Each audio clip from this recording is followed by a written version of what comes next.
mic drop. Now, as far as the black on black crime, I can't use black on black crime as a counterweight to what happened as far as what's happened under the system of white supremacy. That's if you really want to talk about it, but it would actually take an acknowledgement of the system of white supremacy. This is where we disagree, because again, we are killing each other more than any group is killing us. That's just a fact. Like I'm talking both in terms of proportion and like per capita, but also in terms of raw numbers. For me, I'd be more concerned about another young brother who looks like him. The mic drop. Mic drop.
That man is a product of a poor environment. There's absolutely nothing wrong with him. I can prove it. Of course there's something wrong with him. He's a Negro. The mic drop. Thoroughly for, so we all yes, get an I mean, you know, once you get the non-white person in a state of mind and a viewpoint of life, of what life should be about for them, you know, as a victim. I mean, there's an old adage, I mean, there's nothing better than having a happy slave. That's a perfect situation. A slave that's walking around grumpy all the time, man, is dangerous. But the slave that's playing that banjo and kicking up his heels and think he's in heaven, that's the one we want to keep. A grumpy slave might slip up behind you any dark night with an axe. The mic drop.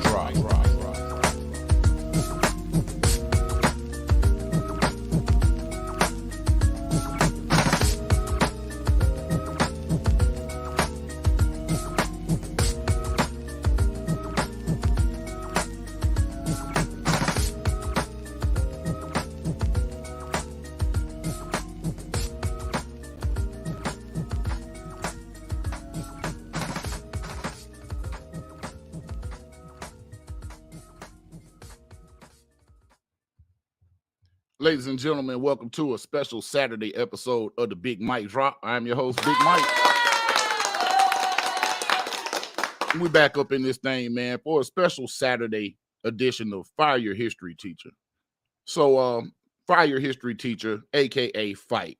And, you know, it started out when I see things that may have some inconsistencies that people, some narratives that people want to promote. You know, I find myself being in the position or being the person that wants to call it out. And that's basically why I started Fire Your History Teacher, or the F.Y.H.T movement. So this morning, I was out in my garden, and I had heard about this story last week, but I didn't want to do it last week because there wasn't enough information on it. So finally, we have some information. And today, I'm going to rely heavily on fair use resources. We're going to watch a video by Democracy Now!, and we're going to talk about it because basically Harvard University has admitted to their role in slavery, in the connection to slavery to the university, many connections to slavery to the university. So are reparations becoming a topic of academia? Is this something that's going to be intellectualized? Is it going to be intellectualized in, or is it going to be intellectualized out? Either way it goes, we're going to get a grasp on it on this show. I've been in and out of, situations here the last couple of weeks. And I started thinking, am I providing value to people? And, maybe sometimes it's funny, we may tell a lot of jokes and stuff like that, but are you really taking away from the show? Am I putting something in you? I know I take stuff out of people, but I like to put stuff back into people as well. So, if I'm putting something in you, put a 1 in the chat. If I could do better on that, put a 2 in the chat. I'm cool with the criticism, just like I'm cool with the praise. So, I spend a lot of time in the garden now that the spring is here. Things are starting to grow. Speaking of grow, I got a Venus flytrap, man. I know you probably can't see it, but I bought a Venus flytrap yesterday. Actually, 2 of them. And I've just had this thing with carnivorous plants. You know what I'm saying? I love plants. And it's interesting watching plants. It's interesting how things naturally grow, how things organically, come to be. And I noticed when I was, planting the garden this year, you'll buy a seedling. I like to start with seedlings. And you'll buy a seedling or you'll plant a seedling. And it'll be secure in this nice little pot. And when you take it out and, transplant it into the garden soil, it dies. A piece of it dies. And, that's kind of how everything naturally is. When you're outside of your environment, a piece of you dies. And let me take these off. But if you're in an environment and you're being taken care of, you're allowed to thrive. That's why I like dealing with plants. So I want to make sure that I'm doing that with y'all as well. I don't want to just take you out of your environment and let you die. I want to bring you into my world and I want you to thrive. So with that being said, shout out to the carnivorous plants. It reminds me of that movie, Little Shop of Horrors. I remember my mother took me to see that in the movie theater with Rick Moranis. It was probably 1986, 1987. We were in California, but there was a doctor on there, Steve Martin. He played the dentist. And, he was getting high on the nitrous and, laughing. And, but he had this song. It was a musical. And it was a part where he sang a song.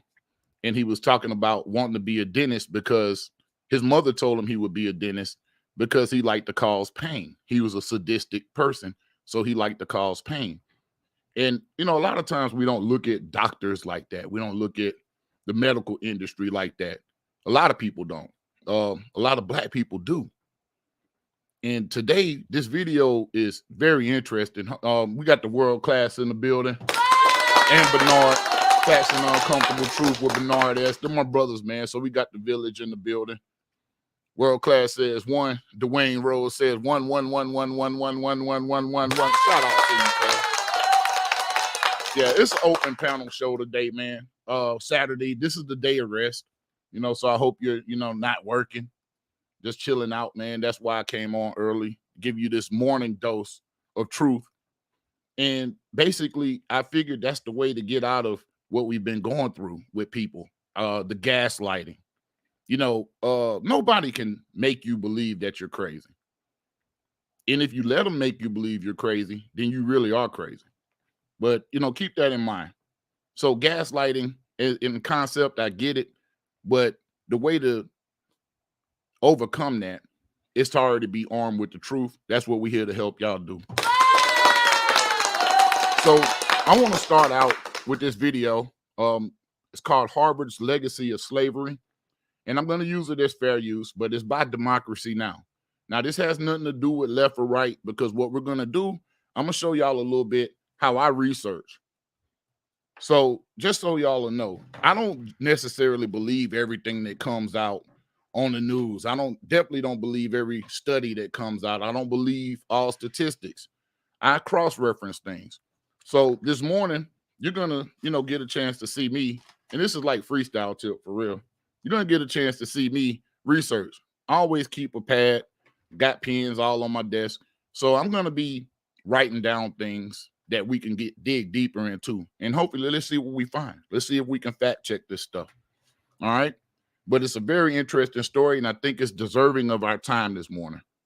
It's very deserving of our time this morning. So without further ado, I'm going to get to the video. And hold on, let me get it rewound over on this end. And then let me share the screen. And let's go. Also, the link to join the chat, the link to join the panel is in the chat. All right, so this is about Democracy Now! This is Democracy Now!, democracynow.org, the War and Peace Report. I'm Amy Goodman, joined by Democracy Now! Co-host Nermeen Sheikh. Hi, Amy, and welcome to our listeners and viewers across the country and around the world. Harvard University has pledged to spend $100 million to redress the school's deep ties to slavery. The move comes after the school issued a 130-page report Tuesday that revealed at least 41 prominent people connected to the school owned enslaved people. The report states, quote, enslaved men and women served Harvard presidents and professors and fed and cared for Harvard students. Moreover, throughout this period and well into the 19th century, the university and its donors benefited from extensive financial ties to slavery. Harvard school newspaper, The Crimson, dedicated its front page listing the names of individuals enslaved by leadership, faculty, staff, and donors at Harvard University between 1636 and 1783. The Harvard Crimson wrote, almost certainly an undercount. The editor's note added, quote, for these people, we often know only their nicknames. For a few, we know only their race and gender. This is the result of the systemic erasure that to this day continues to deny enslaved people their histories, the Harvard Crimson said. All right. So that's interesting. Harvard dedicated $100 million to investigate the lies that have basically been allowed to proliferate about Black Americans and Native Americans and enslaved Africans. And, you know, this is why I'm saying don't allow yourself to be gaslit. We know what time it is. We know what we've been through. This isn't victim blaming. This isn't becoming a victim. This is none of that. This is basically speaking the truth to power and using the truth to strengthen our case, to get back what was lost and what was taken and what was stolen. So this is from the Harvard Crimson. And a lot of people love to bring up Harvard. A lot of people love to, you know, quote Harvard. They love to, you know, get into the statistics that come out of Harvard. So these are your people. What more credible source in this conversation than Harvard? So this is going to start shutting down a lot of those gaslighting arguments that we're encountering here online. And we got Mr. Good Bread Show in the building. Peace to you, fam. Then he put up his bread. Yeah, we got to get a shout out to that as well. We got the world class in the building. He says, this finding out potential missing information. Yes, and that's the purpose of this show today, because we're going to dig into this potential misinformation or missing information, or even in a lot of cases, disinformation. See, we're part of a centuries-long propaganda campaign. And I think the basis of the reason why we're dealing with what we're dealing with the new people that are coming is because they are being propagandized and weaponized early on. A lot of people like to say that, you know, they like to take their education, or our lack thereof education, and they like to weaponize that against us and kind of position themselves on a higher pedestal than us for whatever reasons. I don't know why. I guess it's some kind of psychological reason. But the name of this show is We Are Education. We are education. And y'all can thank us later. And I'll tell you right now, you're not welcome. This is why we need a check. This is why we need reparations. Right here. And the conversation is being started from the center of intellectual thought in the world. Harvard is the epicenter of intellectual thought. The Ivy League, Oxford, all of these different prestigious institutions. We are the education. Mr. Goodbread Show said they are not emotionally intelligent. They all read from the same playbook, and it's all social engineering. Facts. Pure facts. But what we're going to do here is we're going to reverse engineer the social engineering. And the way to do that is by always keeping the truth at the center. See, I asked my granddaddy when I was a young man, because that was my male figure. You know, he was around a lot more than my dad. You know, shout out to my dad. But my granddad was pretty much my male figure. And I'm glad, I'm happy for that, for a lot of reasons, because he kept it real with me. He, from an old school standpoint, he was born in 1930. So a lot of game I got was, you know, a long-term game. This has been in the makings for, 70, 80 years game. But I asked him, what was a man? What made you a man? And he told me, son, the thing that makes you a man, he used to call me man. He didn't call me son. And man, the thing that makes you a man is being for right. Always being for what's right. Always being for what's fair. Always being for what's just. Because people depend on you. The rest of the world, women and children depend on you to have a moral center. You're the anchor. And I've always taken that into consideration. Even when I was being an asshole, I was at least being an honest asshole.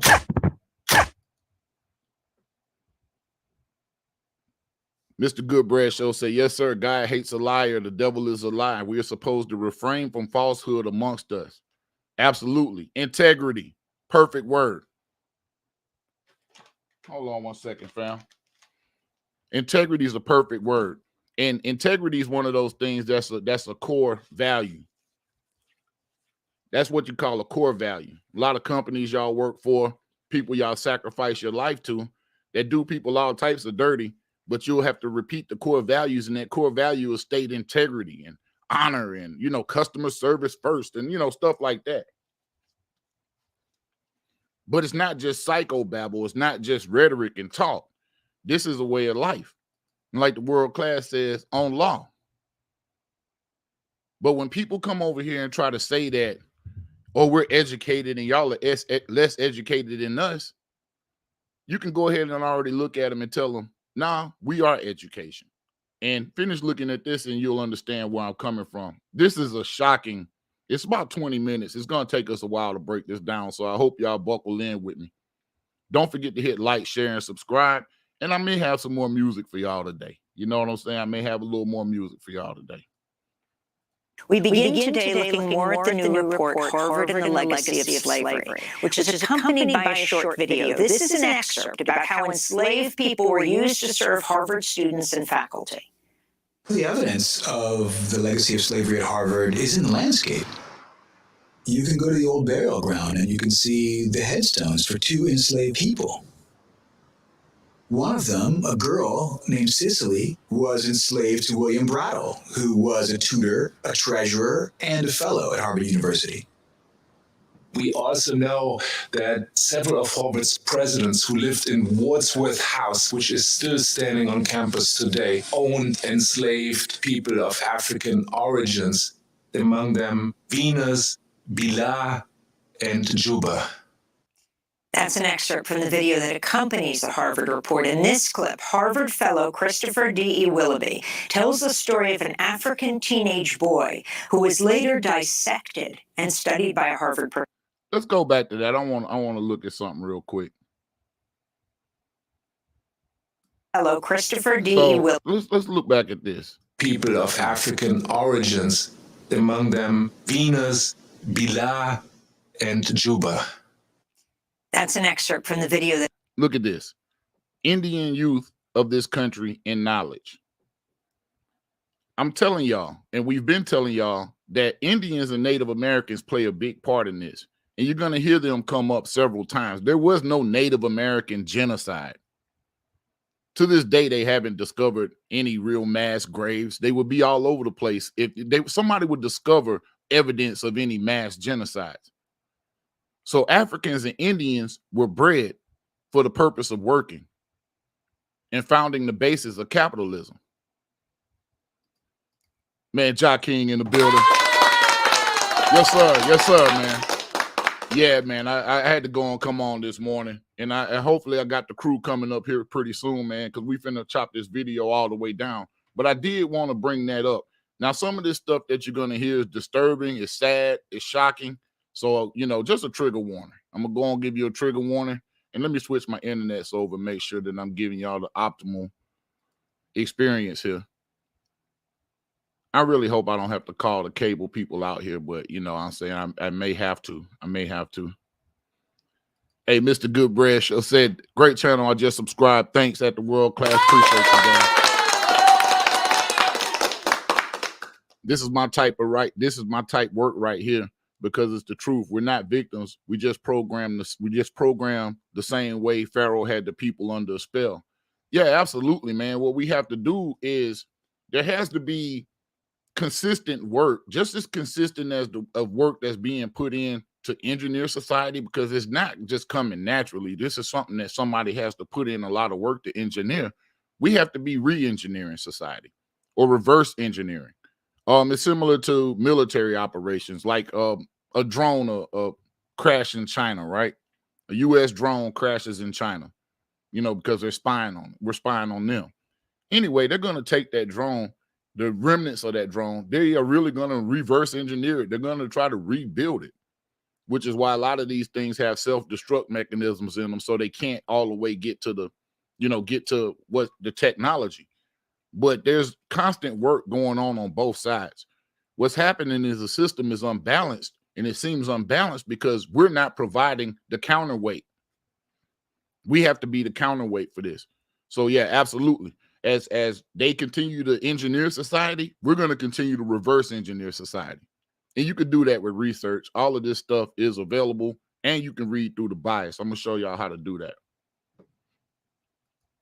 That accompanies the Harvard report. In this clip, Harvard fellow Christopher D.E. Willoughby tells the story of an African teenage boy who was later dissected and studied by a Harvard professor. Stormon is a particularly tragic figure. He's only 17 years old. At the end of about 6 months to a year of being on display, he takes his own life. He hangs himself. But Stormon's tragedy doesn't end with his death. When Stormon kills himself, they give his body to Harvard. Harvard faculty member Jeffries Wyman conducted a dissection of Stormon's body, and they also made a set of casts of his body that remains in the Harvard Peabody Museum collections. His skeleton is turned into a teaching tool. They say it's left in the care, what irony, of Professor Louis Agassiz. Stormon is measured and put in a linear position anatomically between whites and great apes. So not only is his body being destroyed, he's also being turned into this point of data to prove his own inferiority. Again, an excerpt from the video with the new Harvard report titled Harvard and the Legacy of Slavery. The report does not mention Harvard is facing a lawsuit from a descendant of two enslaved people named Renti and Delia, who were forced to pose in a photograph by a Harvard professor in 1850. Tamara Lanier filed the lawsuit saying the university is unfairly profiting from their images. In response to Harvard's new report, Lanier tweeted, "Stop gaslighting us, Harvard." She also tweeted, if Harvard truly embraced the principles in their report, the Lanier versus Harvard lawsuit would not be necessary. For more, all right, perfect stopping point. So she's already called him out. And this is my first time actually hearing about this lawsuit. And this lawsuit has been in effect since 2019.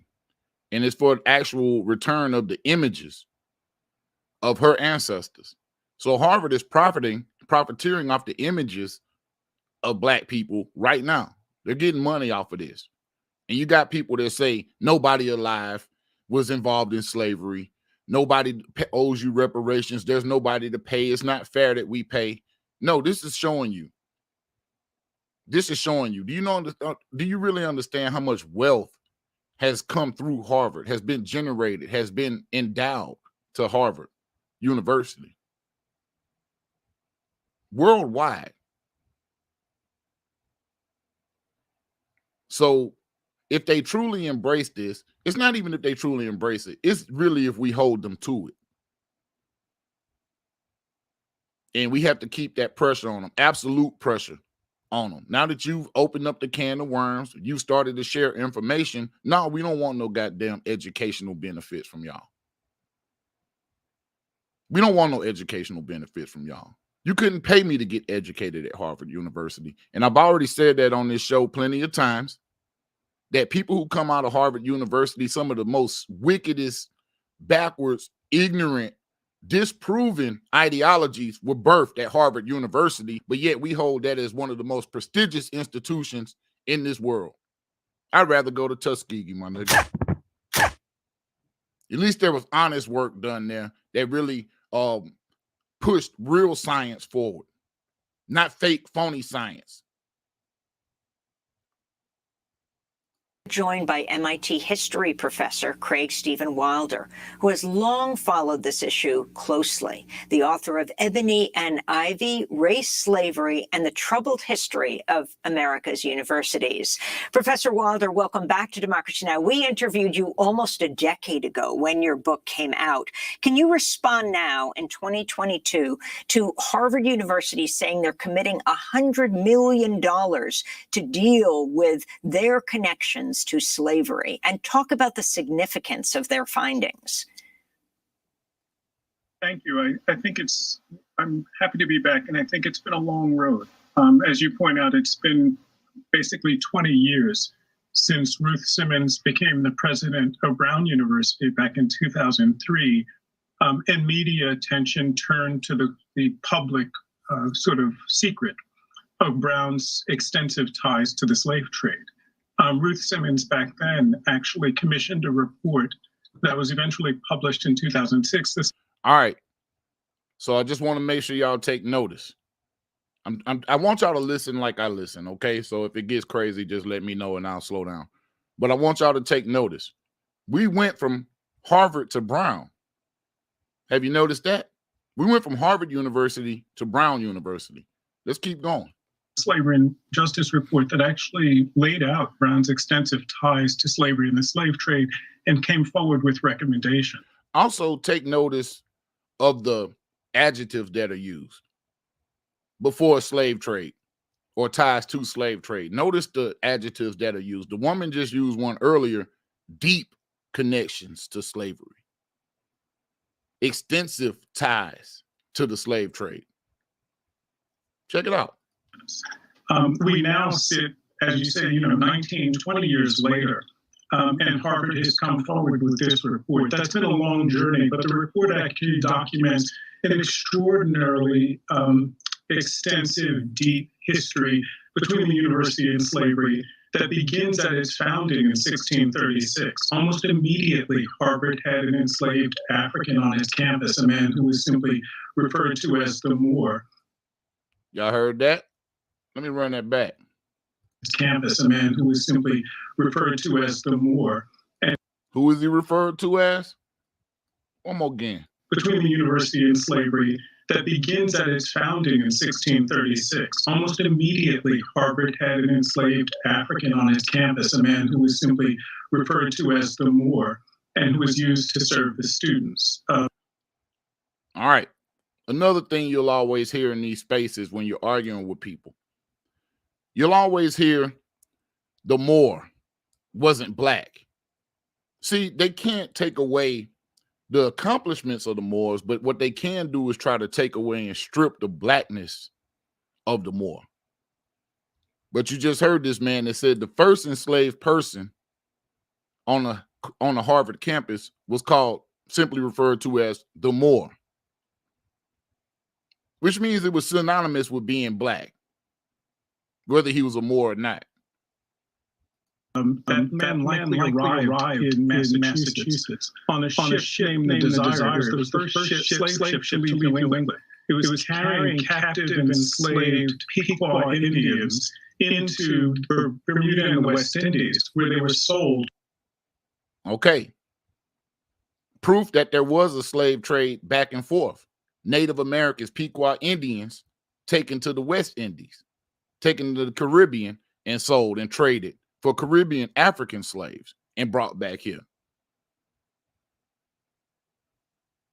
So when foundational Black Americans talk about that they're Indians, Native Americans, or Aboriginal people, don't let somebody gaslight you and tell you that's not true.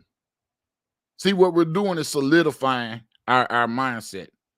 And I think that the reason that this whole thing is getting tribal, it's actually going, tribalism is actually on the rise in the Black community. And I honestly think that as the numbers of Black immigrants rise, you will see the rise of tribalism, because that's something that they bring from their countries over here.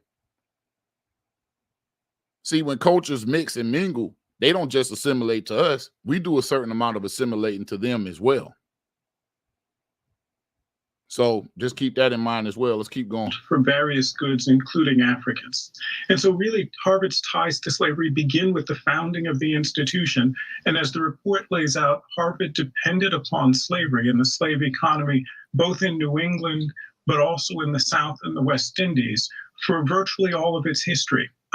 Harvard's history with slavery goes well into the late 19th century, and I would add that after its ties to slavery end, and they end somewhat involuntarily, Harvard actually then goes to the work of erasing the story of slavery from its past, and so we're really only beginning to reconcile and to really struggle with the. Okay, so to be an institution of truth, you need to deal in truth. But Harvard then sets about the work of erasing the history. The only way you can erase the truth is with lies, correct? But this is your prestigious university. Let's go. Keep going. Deep ties that this institution has to slavery. And Professor Wilder, in addition, of course, to this clear complicity between Harvard University and other elite universities to slavery, there was also the question in the report that was raised about Harvard faculty advancing theories of racial difference and eugenics. Could you talk a little bit about that? You know, one of the sort of striking findings is that in the 19th century, as race science really comes to dominate. I'm going to take a break on this one before we go. We got the world class in the building. Man, what's happening with you, fam? How you doing? Uh-oh, I got you on. I think you muted. I can't hear you.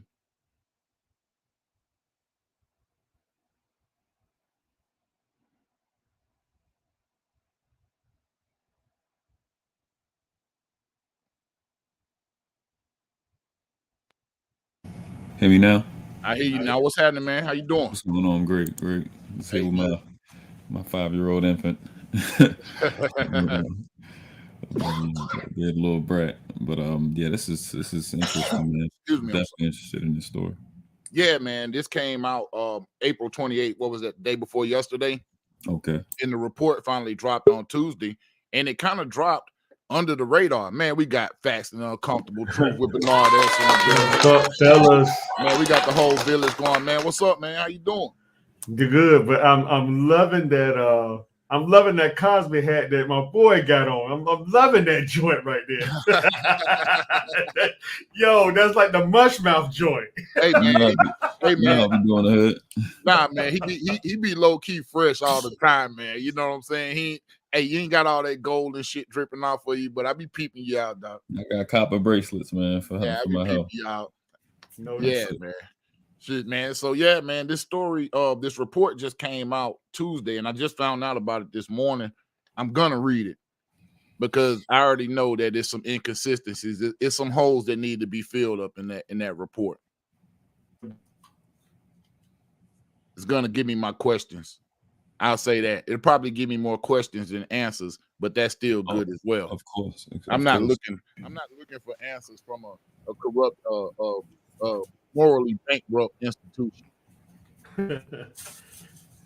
Of course, man. It's crazy y'all just work with me. I don't know what I'm paying $100 a month for this internet, but hey, just work. Oh yeah, yeah, we work with you, man. Trust me, I'm dealing with the same thing. I just got like 4 of them here that I have to keep bouncing back between in order to keep the show going. Wow. When I don't freeze up, I didn't know. That's when you go like this. I'm using the phone. That don't freeze up. Like, well, then nobody can call or it won't interrupt. So I got my Nikon. I can right now. So okay. Y'all see me. Yeah, you freezing up on us. Freeze up. Just work with me. I can. Yeah, we'll work with you, brother. So Moving Without Motion says Brown University began their trade in rum from New England down to the Caribbean. Right. That's an automatic tie because we already know that the Caribbean was, growing sugar cane. That was the cash crop in the Caribbean, molasses, things like that, being made from sugar cane. So, molasses is the key ingredient in rum. I know because I consume a lot of rum.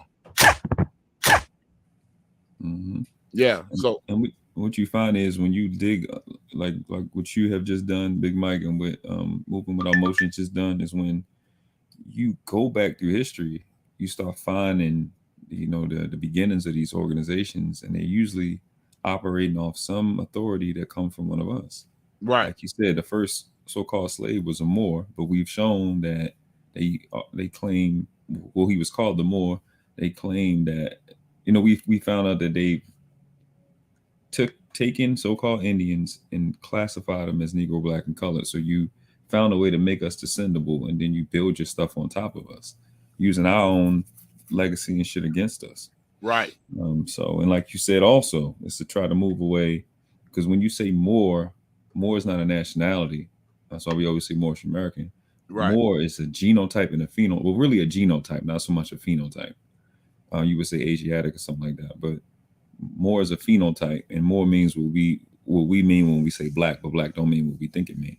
When you start doing this research, and like you said before, when you first get your eyes on research, it always asks, you bring up like 10, 20 more, 50, 100 more questions that just like, okay, what's up? And then it causes you to have to cross-reference things as it relates to that chronology from what you know in history, which is vast.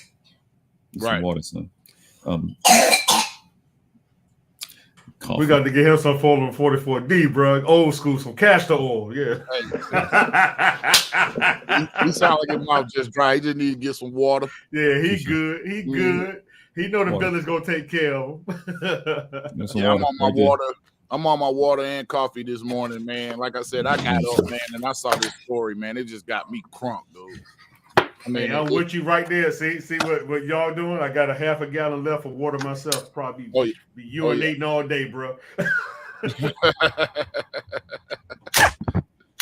Hey, man, for real though, man. This whole video, man, it's just the beginning. This video is freaking crazy. I'm trying not to curse so much this time. I was listening back through the old show. I'm like, man, I sound like Eddie Murphy. Just not as funny. But I said I'm gonna try to clean my act up, clean my mouth up a little bit. Well, I'm like this, bro. It's like because of it's the word I'm looking for. If it fits the situation. Right. Hey, give me one moment, fellas, because what I'm gonna do, I got the blog talk up and running.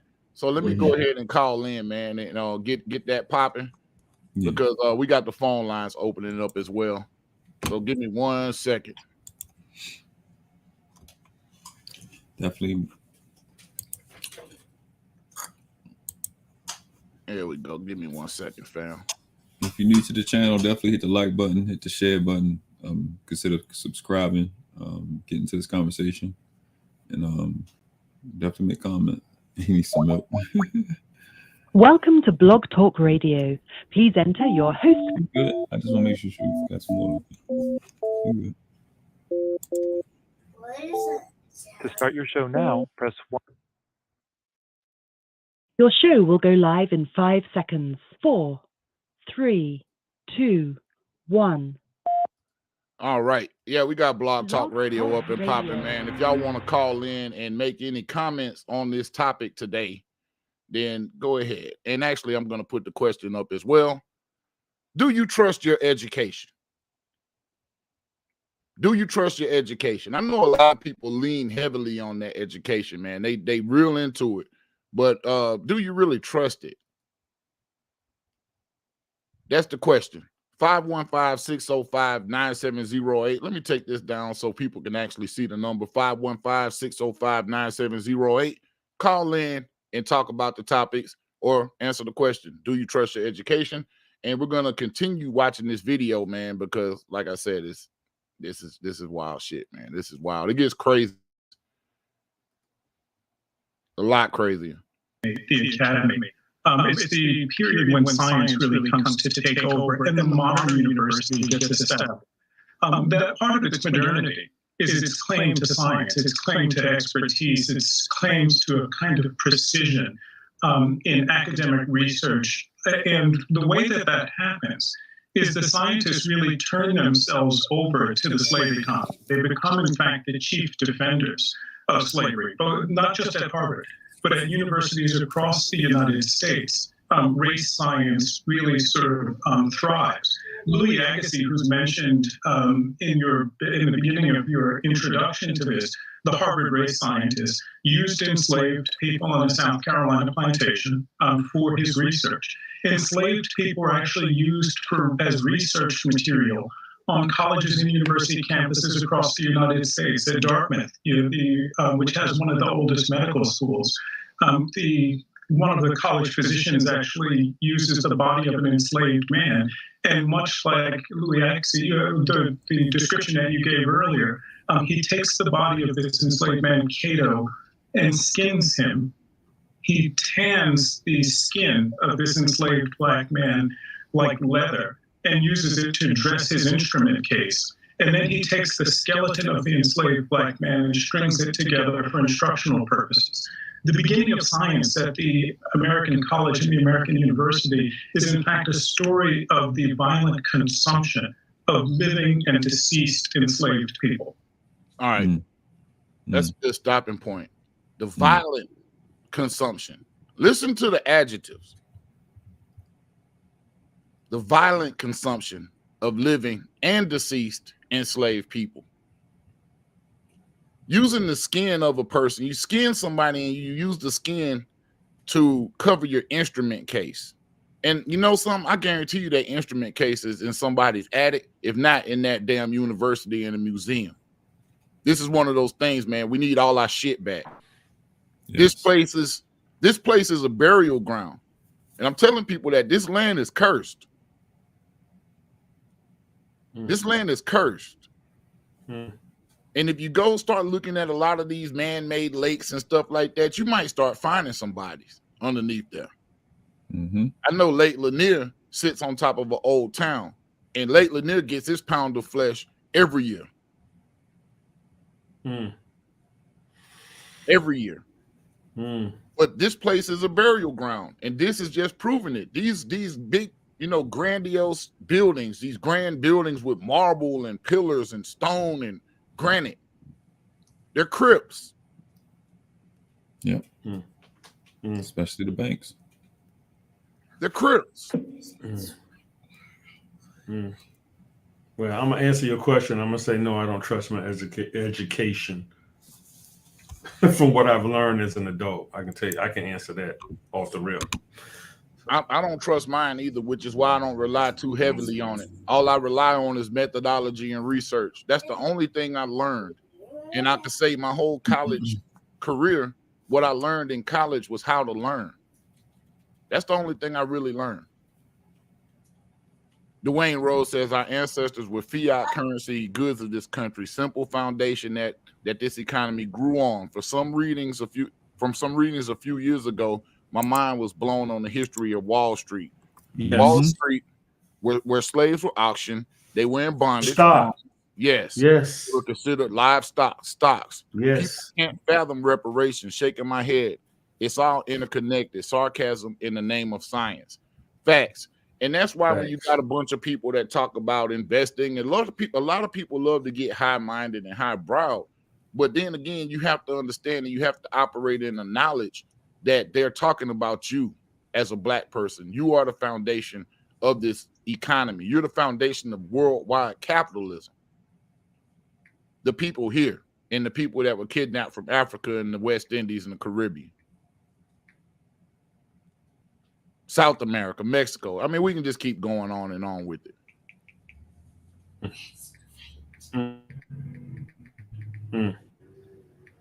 It's almost like, man, you don't know how to go back.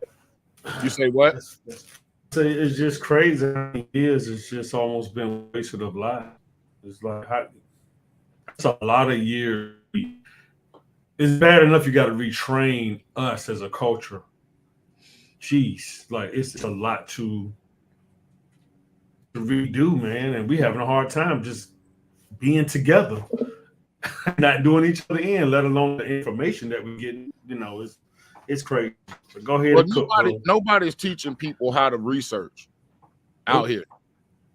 Like a lot of times, you know, and I'm guilty of it as well. I'm doing my own research, but then I don't really, you know, translate that to, you know, well to giving other people the game to do their own research as well. But, you know, I try to do it in the slogan, fire your history teacher. Do your own research. Find out your own story. As far as as a person, don't make up your own story. I think that's what a lot of people have been doing, is just making up shit and expecting that to be, you know, considered history. Then when you start the gospel, when you start to ask them for if you start to ask them for sources and to cite sources and to give you documents or produce documents to back this up, then they get upset. They get angry. Then it starts, you know, becoming an insult contest. Now we want to hurl insults. Now nobody wants to talk about it. No, you're just supposed to accept the truth as the gospel from my mouth because I'm me. Fuck that shit. Right. Excuse my French. No, facts. And I'm doing the best I can to change that habit. You know, I'm on my channel, and a few of the things that I've done to show people how to study without titling it, you know, how to study, you know what I mean? But give them some of those foundations on, because when you go look up words, you're gonna need to know etymology, parsing, and syntax. And then when you go through history, what's going to escape you is that what will usually escape people is that before all of these colloquialisms we used, let's say in the 1790s or in the 1500s, when you find research, those words didn't mean what you think they mean. And that language has a different emphasis. And then that was before a bunch of propaganda and social engineering that so much work to do.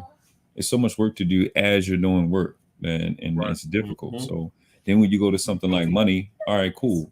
Modern money mechanics. You need to know the foundation of the central bank, who's been dictating our finances since the 1930s. You know what I mean? So it's extremely important. Like research is extremely important.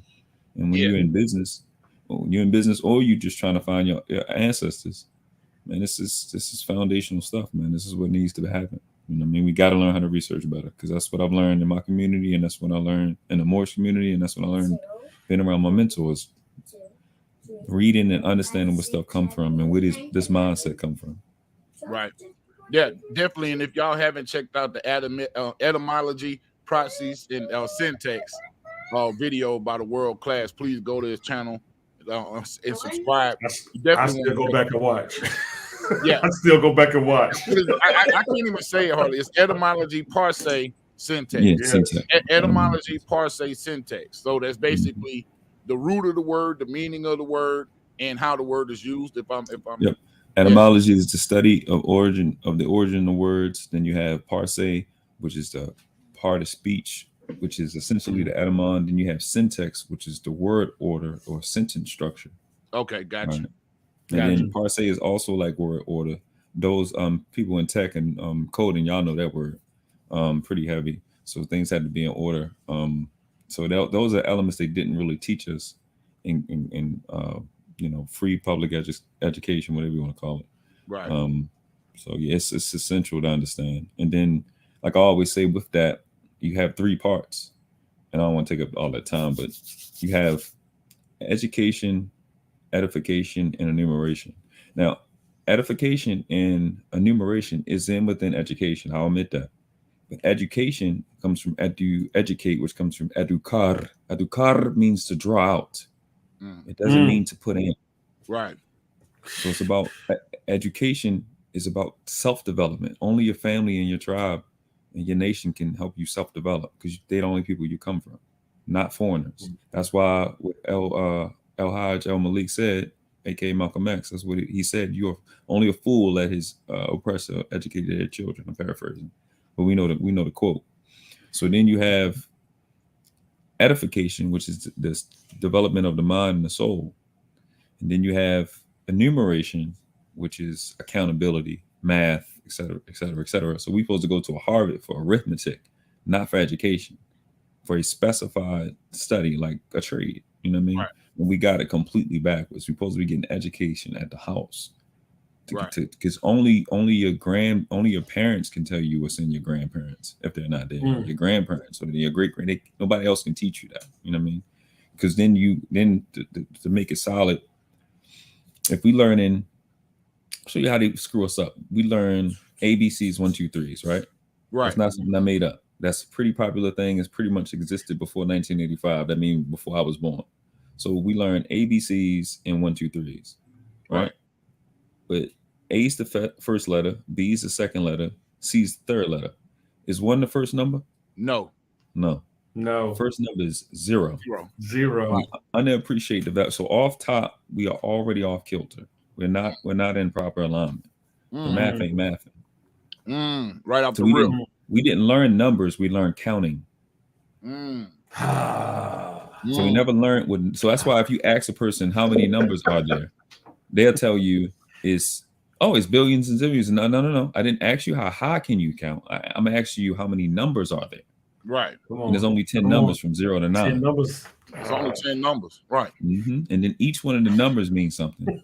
And then the 26 letters, each one of those letters means something. They have a meaning. They're each words. And we never learned any of this. No. If they start everybody like this, the average child, salute more. If they start the average child like that, it'd be a different conversation. Maybe geniuses. That's why. So I literally mean it. Let's get this thing back to a genius level. So you're right on that, man. That's a big thing you said. Out of everything that's going on, we don't learn how to. Nobody's showing how to research. Right. And that's what I figured I was gonna. That's why I'm here, man. Like I said, I started, started with this messaging like 2 years ago. And it's kind of just been one of those things that's been on the top of my mind. It's like, what am I going to do with it? How am I going to roll it out? What's going to happen? And I realized that, just like I said, out in the garden yesterday and this morning, I'm like, this is my shit. This is my lane. This is where I need to be. This is what I need to be teaching people to do. This is the value I could offer the world. Just look at this stuff. Get you a notepad. Start writing down your questions. All research is about is coming up with the right question. It's all about asking the right question. You're not really looking for answers. You're looking for more questions. It's only one answer. It's not answers. It's only one answer. You got to ask the right question to get that. Truth. Yeah, exactly. Absolutely. Moving Without Motion says the Caribbean was easy to trade slaves because the land was less populated with people. So only certain families controlled the lands, aka kept the slave trade on lock. I'm glad you brought that up, Moving Without Motion, because that's one thing about it too. You're talented. Being able to forecast where this conversation is going right now.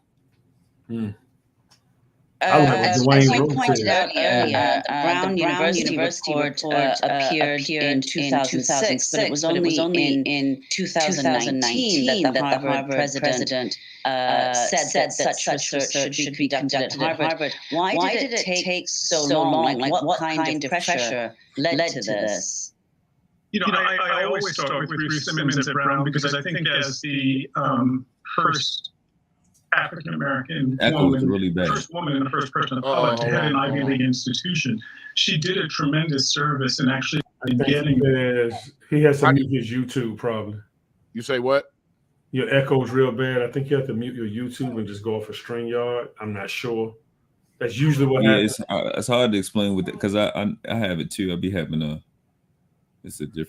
I know when I would come up, I would have to mute my YouTube and just strictly stay with StreamYard. I don't even And know you how to might do that. Let's see. There we go. There we go. Now let's try play it now. Let's see it. Let's see if it even works. Nah. So it's quiet. So I had to mute my StreamYard. I don't know. And you might have to mute your StreamYard and then just play YouTube for us. Maybe you can try that. Let's see if that works. It's a phenomenal document. Can y'all hear? And a transformative moment in the history of higher education. What's sort of really quite sad is that in the aftermath of that report in 2006, Brown's peer institutions were largely silent on the question of their ties to slavery. In fact, most of these institutions simply pretended that this story was unique to Brown alone. And what happened in the intervening years is that undergraduate students, faculty, graduate students, staff, librarians, and archivists at universities and colleges across the United States began doing grassroots work on their institutional ties to slavery. They put up exhibits in libraries. Undergraduates did their senior theses on these topics, and that's what kept this story alive. You know, my sense. The inquiring mind of the grassroots is why we even have this information now. This is more reason to keep pushing for the truth, even if it's just you, even if you're just one person. We're a colony of ants. Trust me, we're going to all flock to help you at some point in time. Like species of individuals, I'll say. Mm-hmm. And that means like-minded as well when I use that term. Is that what has really actually kept us focused on this is the research that thousands and thousands of people have done in courses. For instance, you know, the Harvard Project began as a course that got virtually no support, really no support at all from the Harvard administration. Sven Becker taught that Harvard and slavery class for years. And the administration largely ignored what was happening in that classroom and didn't want to know what the findings were. Now, this is an MIT professor, for those of you who are going to just look at this gentleman and try to disqualify what he's saying. You'll still take your ass to MIT and be out here caping about your degree from MIT. So this is an MIT professor. That's also true of the courses that began at Columbia and at Princeton and at Williams College. And so really what's happened over the last decade or so is that students have really not just produced a lot of the research that we're now actually beginning to wrestle with, but student activism has actually forced institutions to deal with this history. And I would go back, you can go all the way back to the Occupy movement, to the more recent Black Lives Matters movements, and the decisions, for example. I don't know why Black Lives Matter came into that conversation, because I was always considering Black Lives Matter a street organization. They really didn't have anything to do in academia. So, like I said, once you start doing things, I'm gonna point out all sides of it. You have to watch for the propaganda as well. Even Mr. MIT professor that everybody would look up to, you still got to watch his words and watch what he says. Okay, he's biased to the situation. Now, I can look out for his bias and still extract truth from what he's saying. This is what I've been telling people. It's not about discerning truth from lies. The talent is when you can discern truth from half-truth. That's how you're not in the blind and in the dark. Example that Georgetown University students made in 2019, in fact, exactly 2 years ago, to tax themselves, to impose fees on themselves in order to begin to pay reparations to the enslaved people who were used to both build Georgetown and fund its. All right, so we've gone from Harvard to Brown. I've heard Dartmouth. Now we're at Georgetown. Yep, Georgetown. We are the damn education.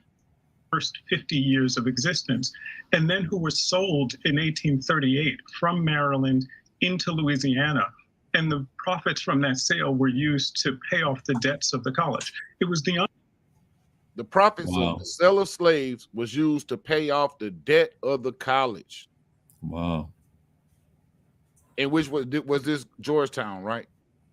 I think he said, yeah, Georgetown. The Hoyas. Wow. But we take our ass there and play basketball, and we celebrate that the sports history and the heritage of the university. Scholarships, I'm happy because I got a. Yeah. And I say this: Georgetown still sells slaves. Ooh. undergraduates who actually restarted the reparations conversation. It was the undergraduates. It was student activism that. What do you call somebody who owns a pro team? A owner. Yep. The athlete is the stock. Georgetown still sells slaves, just like a lot of these colleges do. Yep. Brought us back to this moment. I wanted to turn to the short film again that premiered along with the launch of the Harvard University report. In this clip, Harvard professor describes how Harvard Law School was founded. In 1736, Antigua's plantation owners became fearful that enslaved workers were plotting against them, and they decided to crack down.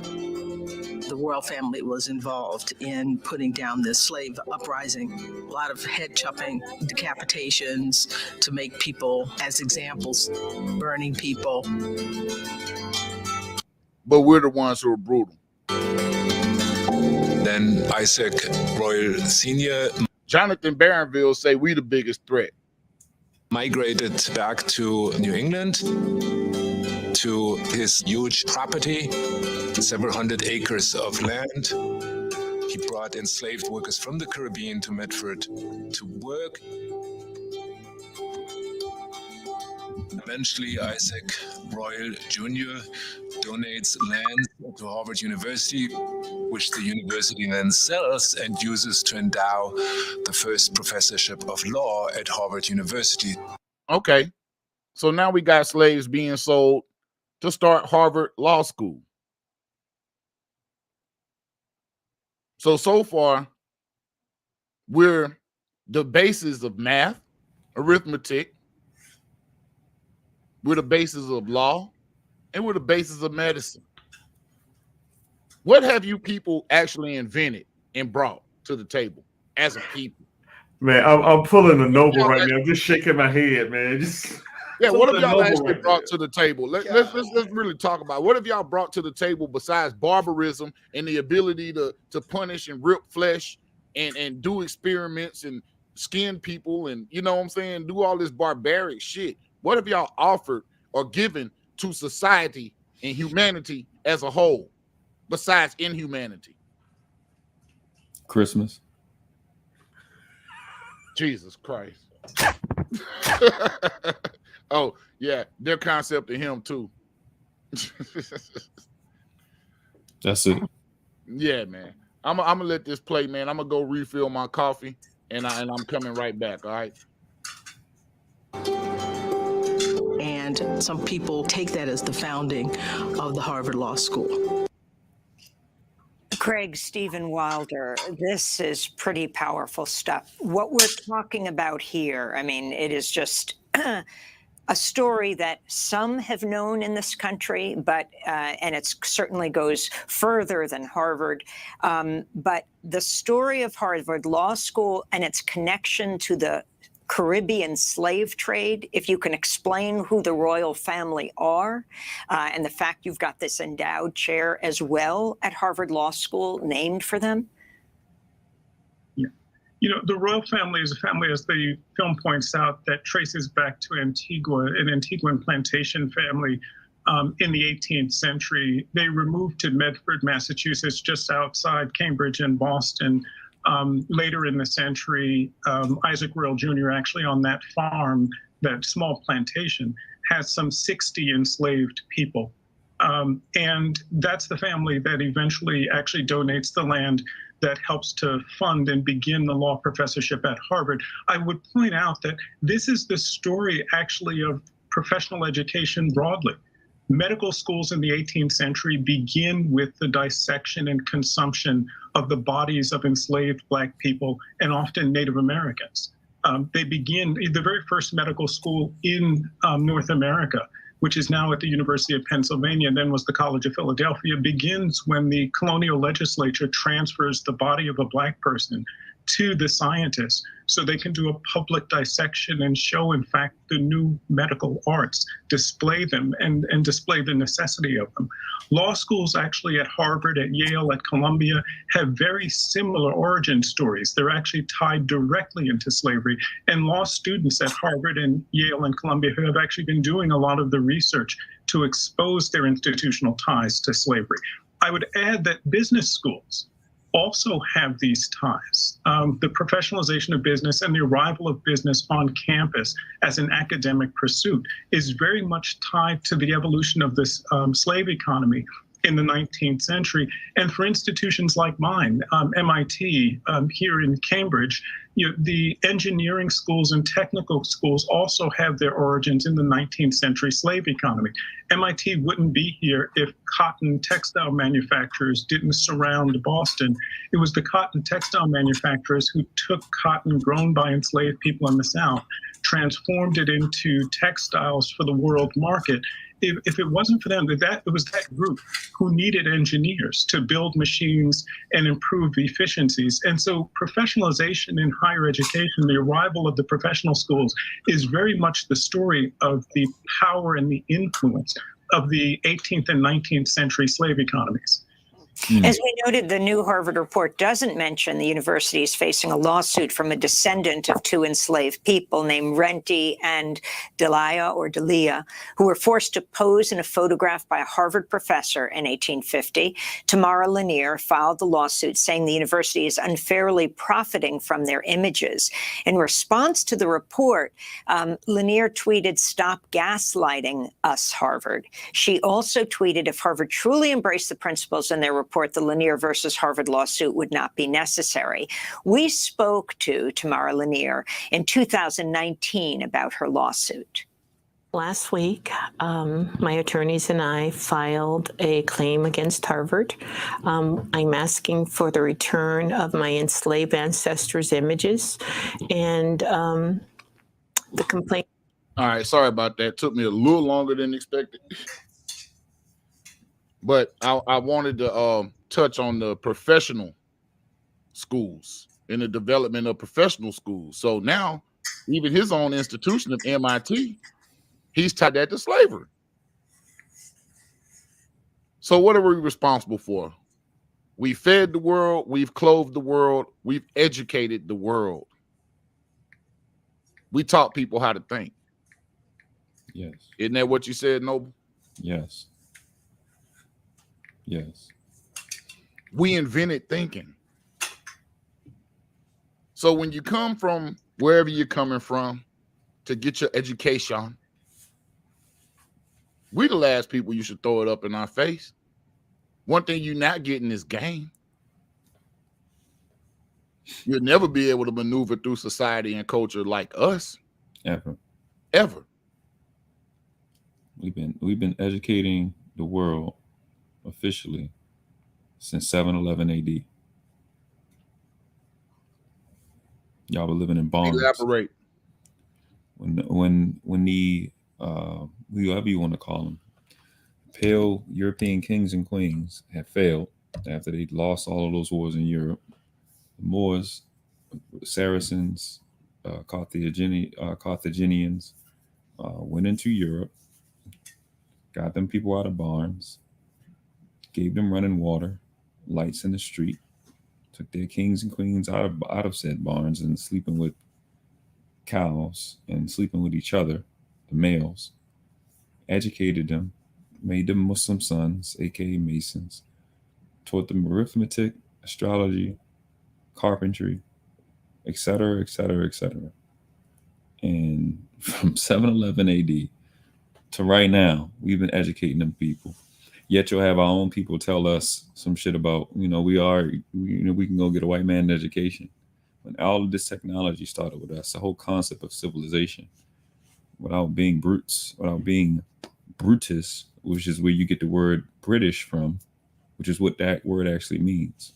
And not being, like my sister says, ruthless, acting like you know where you come from. Right.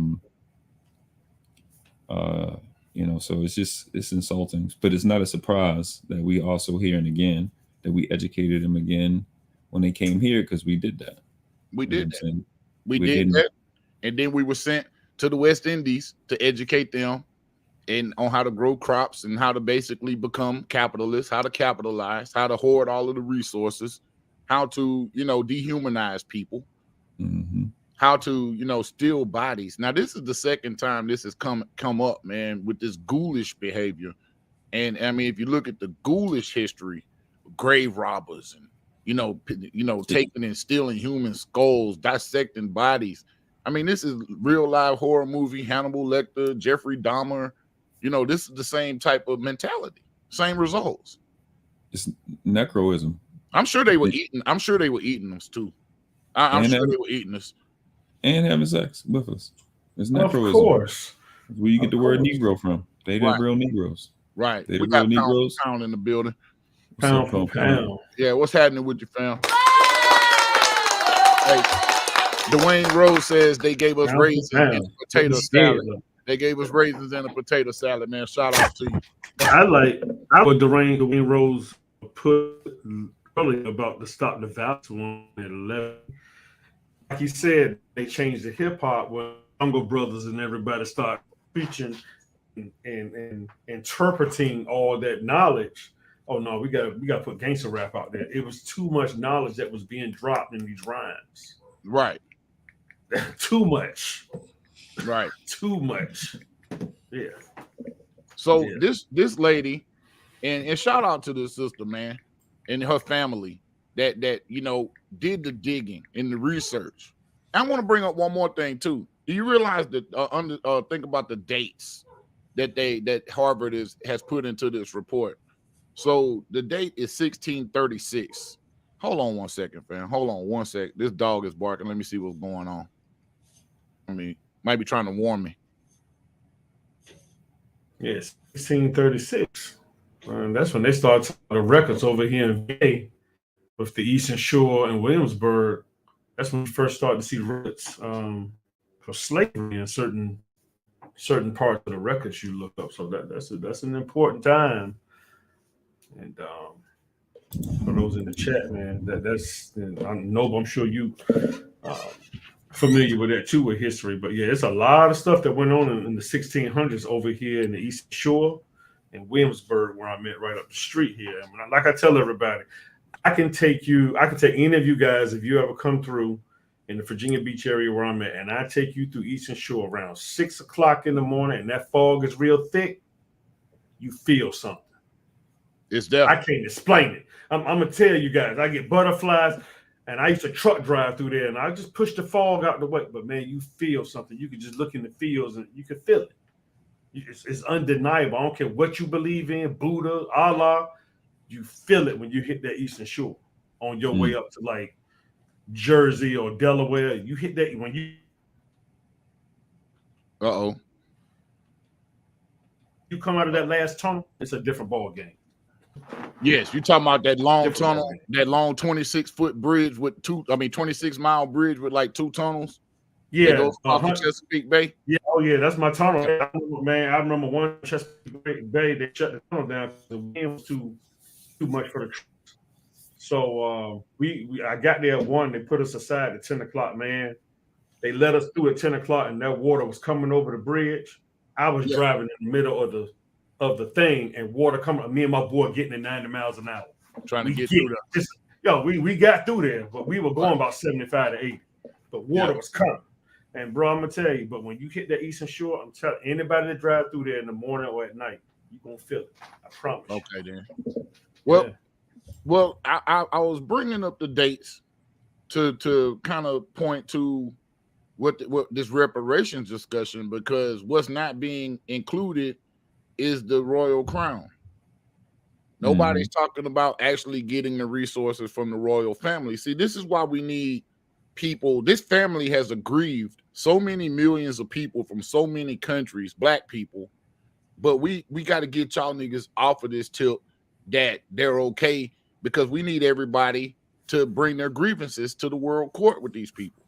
Yep. This has been going on for nearly 500 years, dealing back and forth with these people. So that's what I was saying when I said that the reparations case really isn't big enough. It's so many colonial powers, so many. I mean, we should bankrupt Europe. We should bankrupt Europe. We should bankrupt the United States. And that's just my opinion on it. Getting back what's been taken from us as foundational Black Americans. Problem with that is the damn United States is already bankrupt. They already on goddamn holiday, and they ain't even came back yet. That's just shit that's crazy. But they operate in name only.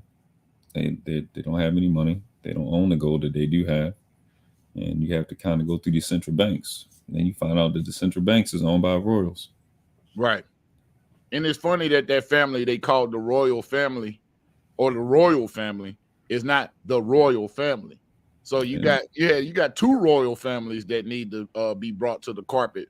And there's people still running around here with money. Now remember the name Agassiz. Remember the name Agassiz from earlier in the video, because his great granddaughter is actually making appearances with Mrs. Lanier right here. Because Agassiz is the one who enslaved her folks.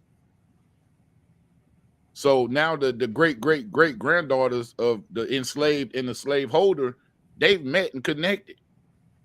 Now I wonder what's going to happen when Mrs. Agassiz, or whatever her new name is, she's married, whatever her new name is, what happens when she's forced to give up some of her inheritance or asked to, come off a little bit of that cake, chip off a little bit of that cake. You see why the white liberal is a problem? Because as soon as it's time for them to actually break somebody off, or it goes against their pockets, then all of a sudden all of that liberal and you the same as me shit changes. Don't nobody want to pay. That's the problem. Nobody wants to pay. Yeah, you're right. You're right. And I don't know if you can look this up, Big Mike, but I had a white guy tell me this, and I almost fell down and sat down. I never researched it, but he was telling me, for some reason he told me, he said, if your bloodline goes back to any of the people that signed the Declaration of Independence, your children can go to any college for free up until the age of like 23. I had never heard of it. Right. White guy told me this, and I was like, I just looked at him. And he said, I'm telling you this, he said, because all of them probably had some bloodlines mixed, with even blacks. And I was like, man, I never researched it, but that was the first time I had heard it, like in 2006. So I would rather hand it to somebody like you that would probably be able to actually research that. I don't know. Let's look at it. Let's look at that. Gerald Joke says that they're Germans. He's talking about the royal family. Yeah, I know they're actually not. The ones here aren't actually Germans now. So I think they're where do they come from? I don't think they're Germans. I don't think they're related to the Hanover, the House of Hanover that came out of Germany is what you're referring to. So that would be the crown that we revolted against in the United States and formed the United States. King George III is from the House of Hanover. So I don't think that these people, what they are is they're not the stewards. What are they? Who are these people? The new royal family.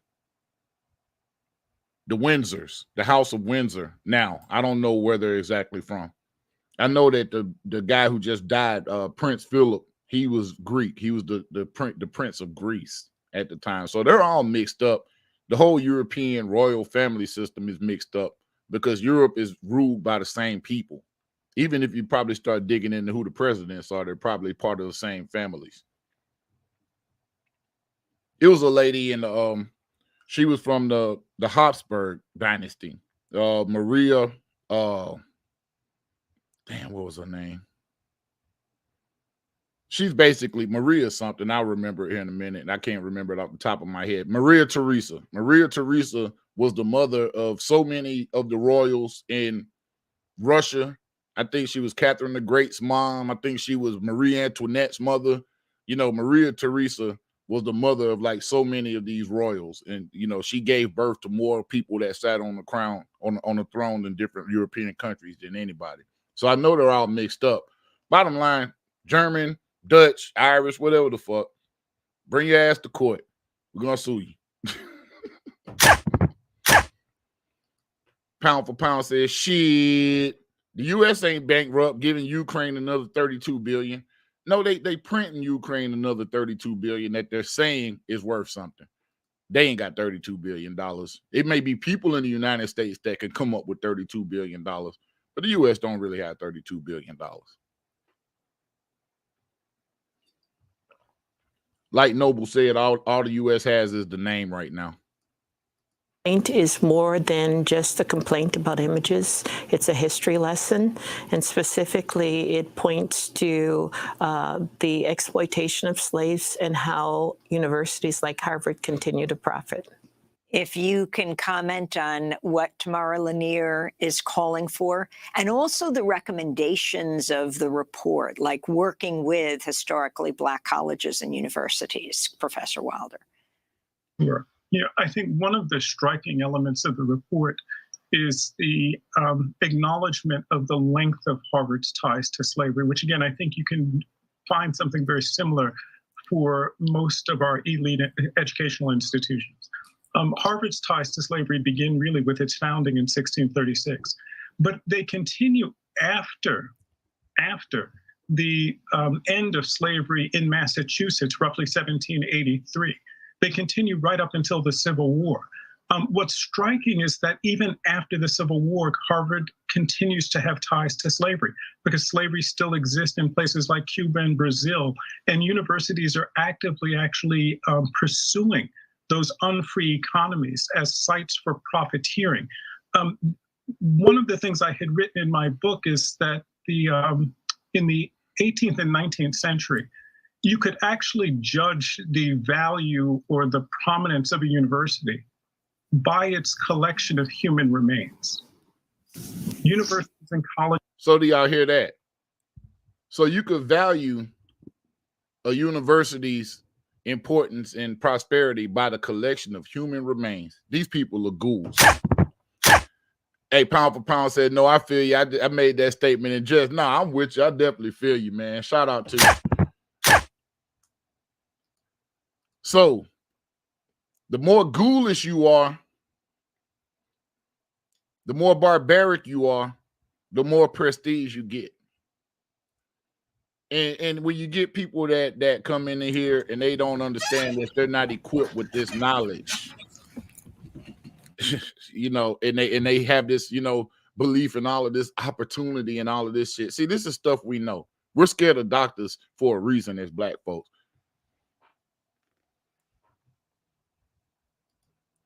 Yeah, Pound for Pound said I got to get this brother's book. Yeah, absolutely, man. I'm gonna order it. Like I said, I just saw this morning, so it wasn't something that I'm totally steeped in.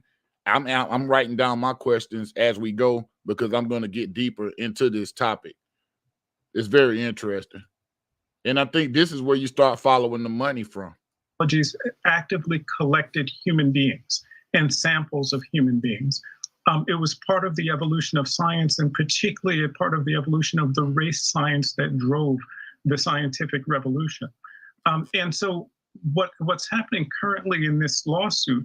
So he just made the admission that the scientific revolution was driven by race science, which we already know has been debunked years ago, damn near a century ago.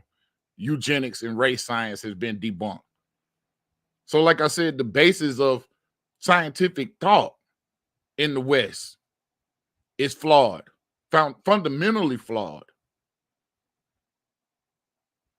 Don't let these folks gaslight you and tell you crazy. They the ones who damn crazy.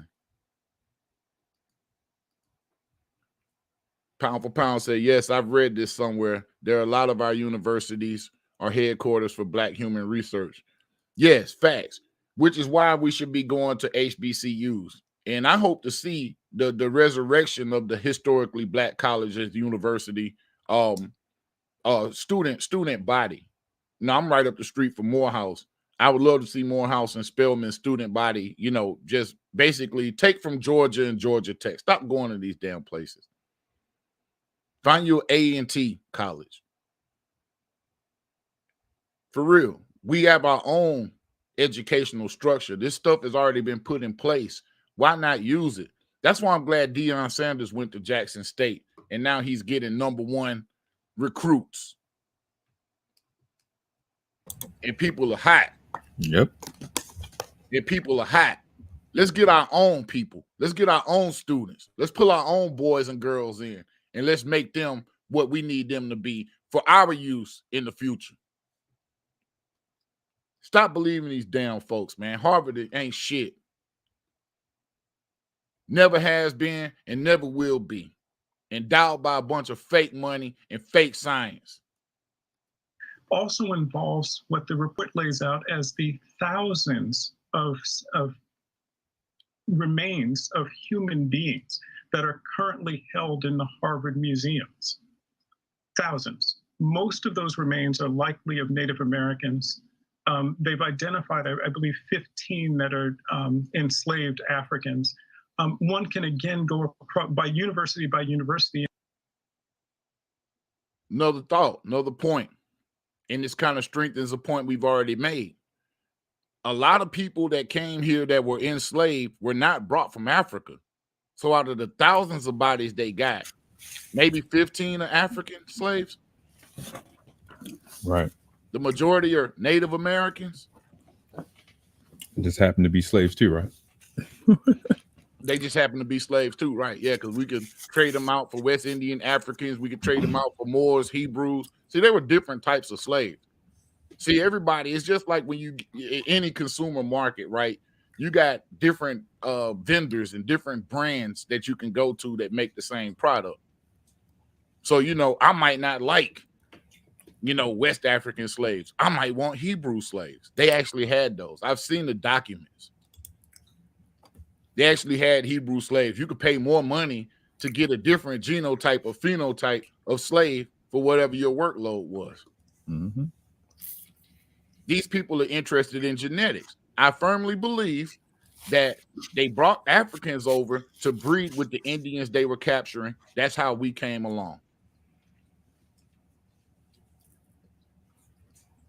Like I've said before, and I know y'all tired of seeing it, but this is my great-great-grandmother. This is my grandmother's grandmother. My grandmother's dark as me. You tell me she came from Africa? You think her mama and daddy came from Africa? Just asking. And see the way in which actually the 19th century and 18th century legacy of race science continues to play out on our campuses. And we literally live with the bodies of enslaved people and the bodies of indigenous people who were consumed in the process of building our institutions, not just in the cemeteries, but also in the museums and the libraries. They're there. You know, to come to the recommendations, I think the recommendations include a number of things, including actually building on the Georgetown example, establishing relationships to descendant communities, Native and African and of African descent, memorializing and continuing to do research on Harvard's ties to slavery and the legacy of slavery at Harvard, reaching out to historically Black colleges and universities to establish educational partnerships, really creating a legacy of slavery. Yo, I'm gonna pause for a second. Yo, we got G-Man in here. Hey, what's going on, family? How you doing, man? In Canada, listen, just to wake up this morning, brush my teeth, and then listen to this proves that the Project Looking Glass is a real project, because this is a great time to be alive, because we actually talking about what the hell is going on and who we are. When I said that they were Germans, I have to go back and try to piece this story together, because if you go back to the movie Gladiator, those were the Romans who actually was fighting those people up in the caves. Those people in the caves came back out and ruled Rome, which goes back to that word you just said, barbaric and ghouls. Yes. Then they probably wound up hooking up with the Moors, who I'm still trying to get puzzled, like, are we Moors, or are we, as Dane Calloway and what you just said, are we from America, which is America? Are we natives of America? And as an Italian man by the name of Sasboni, who said that the real natives of America are the ones that you call Black. And I keep saying it, as my 64-year-old ass keep learning, is that Black is a crayon. And I'm looking at you, your skin tone is brown in the crayon box. On my birth certificate, it says colored. That's on my birth certificate. So I went through the time zone of colored, Negro, African American, and Black. Hey, I got the perfect man on this call right now that breaks down the same thing. So Noble, definitely take this. What's up, Noble? What's going on, G man? I ain't see you Good in to a talk. minute, bro. Good to hear you, bro. Good to hear your voice. Definitely. So like, how I explain it? Because I talk to Hebrew Israelites too. I talk to a lot of different people, and I just explained to them fundamentally we speak in English. Got to continue to remind people that we speak in English, and in this English language, when we want to refer to somebody that look like us, it's the word more. More is not limited to one time zone. It's not limited to one continent. It's the same way we go black and put it everywhere. That's what the word more actually means. It means what we think black mean, but black don't mean what we think it mean. Black comes from a word black, B-L-A-C, which means pale, bland, blanch, blanchard, to gleam, shine, or glitter. Like you have the word blank, blanket. The last name Blake means pale, blank means white, blanket means white. Then you have blanch, which you do to food. The food usually becomes pale. In Spanish, the word for white is blanco. In German, the word for pale is blas, B-L-A-S-S. The word black actually means pale. Does not mean dark. So, like more, just like in Spanish, like if I'm Boricua, but if they was address us in Spanish, they would say we are moreno, or if we were female, morena. More and morena, and you got another word, the word more, M-O-R-E, which where more comes from in French. All of that means the same thing. Then you have more, lowercase M-O-O-R, which is rowing, or traveling on seas. Then you have the common noun more, M-O-O-R, which is the swampland. Which So wait. Let me ask you this, because you said something. You said travel on seas. Did you not? So can we say this, Noble, that these stories that they try to write about, I won't say the Norsemen, but I'll say the pirates, because I did just recently come across something that when we was expelled, notice I said we were expelled from Spain. That's what it stated, is that we end up taking back the ships and we became the original pirates. Do you go? What you say? The Vikings. That was us. I'll be damned. So basically, they stole the story, stole the information. Yes. As John Henry Clark said, stole it, rewrote it, and sold it back to us. Yep. Yes. That's verbatim what they did. And I just explained that simply by us walking around with brown skin, calling ourselves black, when that word mean pale. So just like we watch the chicks do, I'm gonna try to hurt your feelings by calling you me. So what? I'll be damned. So basically, this is what I've been saying. What you talking? That's why I'm sitting back listening and about to go step out the house. And I can ask y'all this question. I bet all y'all would say not a damn thing. What did this Rockefeller education teach us from elementary to junior to high school to even college? My answer is not a damn thing, especially nothing about finances. Especially nothing about it. Well, it taught you what they needed you to know to be what they wanted you to be. And I won't say it didn't teach you nothing. It just taught us the wrong damn thing. Because it put something in you that wouldn't have naturally occurred without indoctrination. Making you pledge allegiance, making you take oaths before you're old enough to even sign a legal contract. You taking oaths. Yeah. You're pledging allegiances in school. You know what I'm saying? It's different things that it does teach you, I would say. And that kind of leads me into Dwayne Rhodes' comment. He said he heard funny things at HBCUs as well. The starting of them, white, rich philanthropists used it as a way to appease black folk by giving them the curriculum they wanted to make more worker bees. So that curriculum actually starts in your elementary school, in your Rockefeller Elementary, like you like to call it, you know? Yeah. And he said, someone mentioned earlier, they did not want us to have our own ethnic education. They took the brightest of us. It had to do with Ford making the assembly line plug and play. Yeah, George Washington Carver was the one who taught Henry Ford about the assembly line. Bingo. Bingo. Yes, Absolutely. Actually, George Washington Carver is the blueprint of the automobile. He's the blueprint of the automobile, how to fuel it, all of that. Yes. Yes. Yeah. So again, y'all just proved that this project that was called a Project Looking Glass, and these people said every time they look into the future, it came out the same. The awakening. They are very not upset. They're very outraged that we're actually taking even this internet. Hadn't met each other, could never communicate with each other, and now this thing called the internet is giving us a platform to even now do one simple thing: ask questions, and that's it. And it's beautiful to me. I love this shit. And we thank you, man. We appreciate it. I love it too. All right, I'm going back into the stands, into the seats, and sit back and listen. No, man, we appreciate you for calling in, man. Hey, thank you, brother. All right.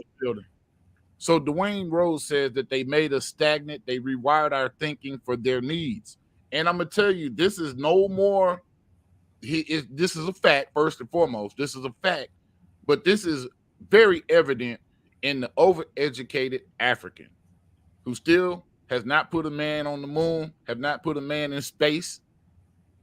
We depend on white countries to do this, but yet y'all would like to brag about your overqualifications and overrepresentation in the professional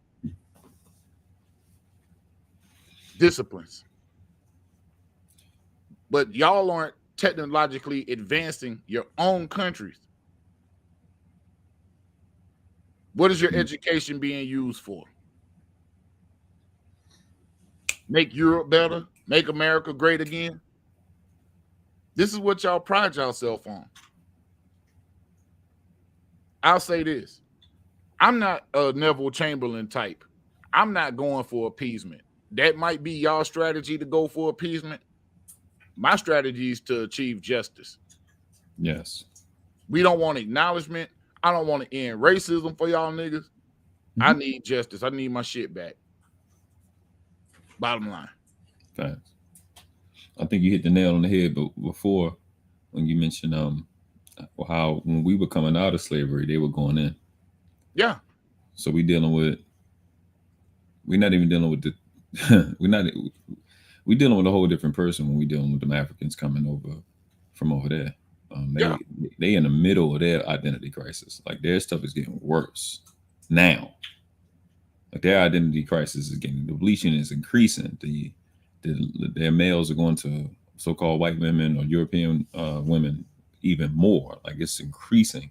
They're leaving their women even more. Like they're like diving in right now. I'm coming just about 100 years. Yeah. Out of it, and we've been out for a minute, and just kind of been out, but we had the COINTELPRO, and they haven't even gone through that part. A lot of them didn't come out until the 60s. They're not even they're at the 60-year mark. So it hadn't even been a century for them coming out of what they were going through or what they're going through. Some of them are still going through it, and a lot of Africa is in the process of being recolonized by Asians. So, like I said, being overrepresented in these professional disciplines, I mean, we need to see the results coming from your country. If we don't know how to do it over here, as opposed to coming over here telling us we don't know how to do it, why don't you go home and show us how to do it? We lead by example. Dwayne Rose says it's like all the sci-fi movies we watched growing up. Manchurian Candidate, Total Recall, get to the chopper, Arnold voice. Hey man, look, we're the basis of science fiction. We're the basis of a lot of these stories, man. Look at the story of Spartacus. We're the basis of that. Oh man, you see what I'm saying? These stories, man. The X-Men. We're the basis of the X-Men. King Kong. We're the basis of King Kong. Pocahontas. All of that. Man, bro, back in the day, and I don't mean back in the day, I mean like just about 8, maybe 9 years ago, we was on Blog Talk Radio. I was on High Frequency Radio, and you had a lady kept coming up there. She was talking about, the Matrix owed me money. The Terminator owed me money. I was on an actual call and didn't nobody believe me. And then I think about 4 years ago, Sophia Stewart was awarded $1 billion because they stole her story. Yes. The Terminator. And they stole her story and then turned it into the Terminator and the Matrix. And when I first heard her say it and explain it, I was like, that should make perfect sense. The way she broke down, because it was her story, she knew what they took. And it was like, it's amazing. So so what you just said has actual court documents that we are the basis of all of their science fiction. We're the basis of their science fiction. We're the First of all, their whole science is fiction. So let's just keep that a book. Their whole science is fiction. That's what this whole video is about. I'm gonna tell you how fugazi and messed up these people are. And it's going to actually segue me into another video. I said, like I told you at the beginning, man, this is going to be heavy on fair use material because I have more questions than answers. I can't just talk about this. All I'm really doing is going down my path of inquiry with this.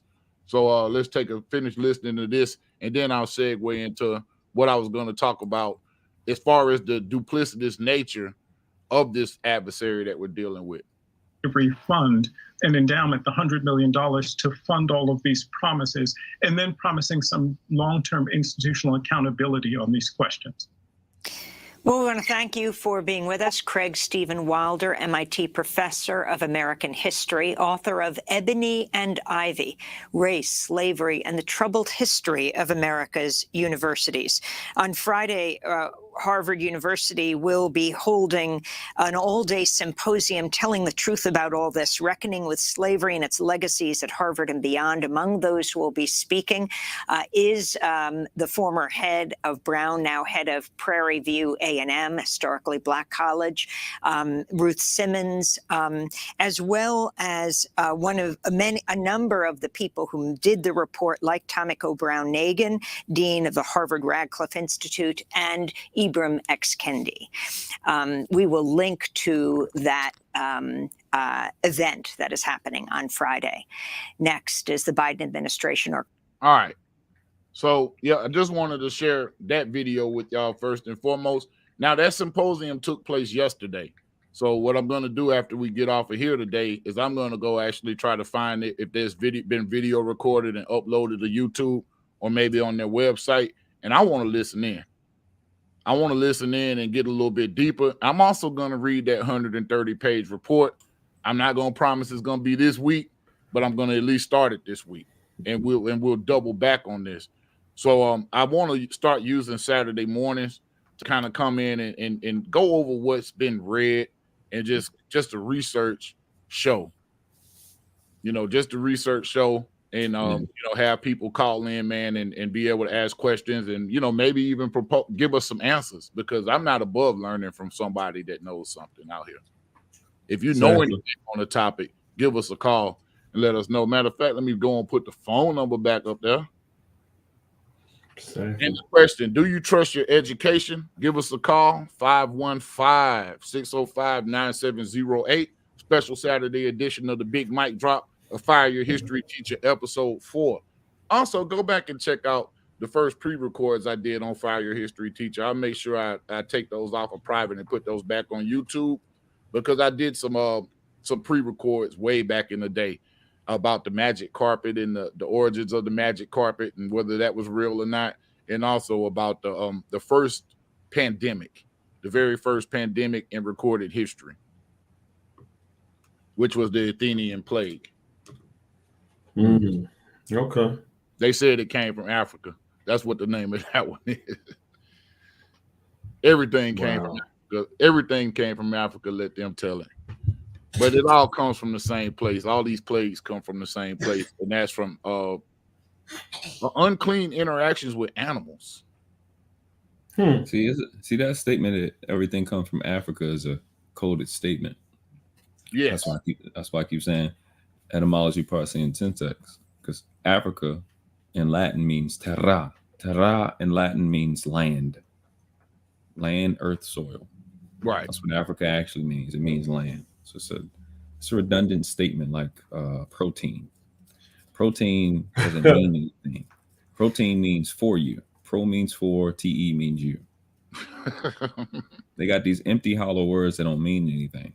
Right. They just say shit, and it doesn't have anything to do with anything. Actually, like America's amorica, what like G-Man said. Amor means love. Rica is like, I forgot, it's like, it means like connection or something like that. It's like love connection. Oh, that's wow. what America actually means. Yeah. Yeah, it's some So back freaks in the out day, there. Definitely a love connection. well, they called it the land of milk and honey. Come on, Because man. because of the, what is it? I think Virgo crosses the Americans. Oh, wow. So, But that's the problem. That's always been the problem. We all, well, not we, but our ancestors always believed the person that we could see or that's on the stage, because they're not doing the studying; they were in the fields. Right. But you gonna believe that preacher? That's all he do for a living. He's a preacher. While you was out in the fields, I was up there reading the word and getting all this. And who was he getting his teachings from? But you still got to remember, everybody that's complaining or trying to talk about us, you can say what you want. Here lately, yes. Let me look in the camera when I say this. If that is the case with the Caribbean trade, you still didn't bring your language with you because we don't know it. Right. We don't know it. Number two, whatever you were studying over there, and it wasn't Jesus and God, you didn't bring that either, because we don't know it. Right. So I mean, if you're gonna bring it to us like that, fine. But everybody else was able to bring their stuff, and like they always said, and the ancestors said, and my grandfather and all the elders said in the church when I went to it, hey, we closed our eyes, we lost our land, opened up our eyes, we had a Bible in our hand. Right. That's their history. Right. That's their history. That's why the word is called his story. It ain't our story. It's his story. Right. It ain't our story. People got to realize that. You know what I'm saying? And so when you have people like the issues of people you guys been dealing with, it's like y'all are wasting time on, not you guys, but you guys are wasting time trying to claim this and claim that. It's not about that. It's about us just like, let's just get all history correct with us together. Because when Noble did that thing with the Africa thing, I said, well, they're coming over here, but really are y'all coming home, or are you coming back? Are you coming back to where you were in the first place? Because y'all claim you coming from over there, from Haiti. But if it's called Africa and it means soil, and if you take the world and you can put it together like a puzzle, right? Are you really just coming back from where you already were from anyway? That's what he said. That's my question. Was already over here. That's my question. You know what I'm saying? Everybody can see that. I don't know if y'all heard of Peter's what is it called? St. Paul's or Peter's geographic, where it shows how we were in school. It showed Greenland real big. Greenland is not all that big. Oh, you're talking about the Mercator map. You're talking about the Mercator that made the map, that made Europe the center of the map. Now, if you look, America's the center of the map. But before, Europe used to be the center of the map, and Europe was real big. But if you look at it, the way that it's laid out, it'll have you thinking that the world looks a certain way, and that Europe sits in the center of the world. That was done on purpose by Mercator. But what you need to do is look at the military maps from World War II. Look at the globe from the military standpoint during World War II, and what you'll realize is that it's actually more south of any land masses than there is. You see what I'm saying? It's more water south, based off the way that the real globe looks. Yes. Yes. Then but they you would have have a to difference. Then you have to flip it, and you have to flip it upside down, how it used to be. Exactly. Right. They give it to us upside down, and you always use gravity, or what we know to be is gravity, as an example. You usually have a raindrop that's pointed at the tip and has a bottom out, or fat bottom, and if you flip the map, everything is doing that. Everything is a point, because what we call north is south, what we call south is north, east is west, and west is east. That's why people don't know where everything in the Bible took place. Everything in the Bible took place here. didn't happen over there. But Come see, they don't know that Jesus was, his arms was bonded behind his arms, and he was hung by his throat. That's what actually happened to him when you do the research. See, like, we don't know that the River Nile and the Mississippi River actually run north. Yes. Because this thing called gravity. You have the ice, the so-called South, ice melts and it pours down into the landmass, cutting it in half. Usually, if water drops on something, the top of it will usually start to thin out, like in ice or whatever, or soil.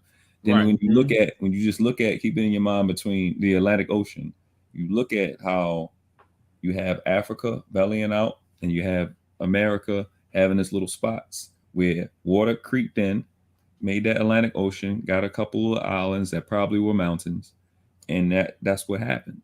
That's what we get, because perspiration is going to come up to the top and come back down, and all the heat usually goes to the top. That's why the South is so the South America or South Africa is always so hot.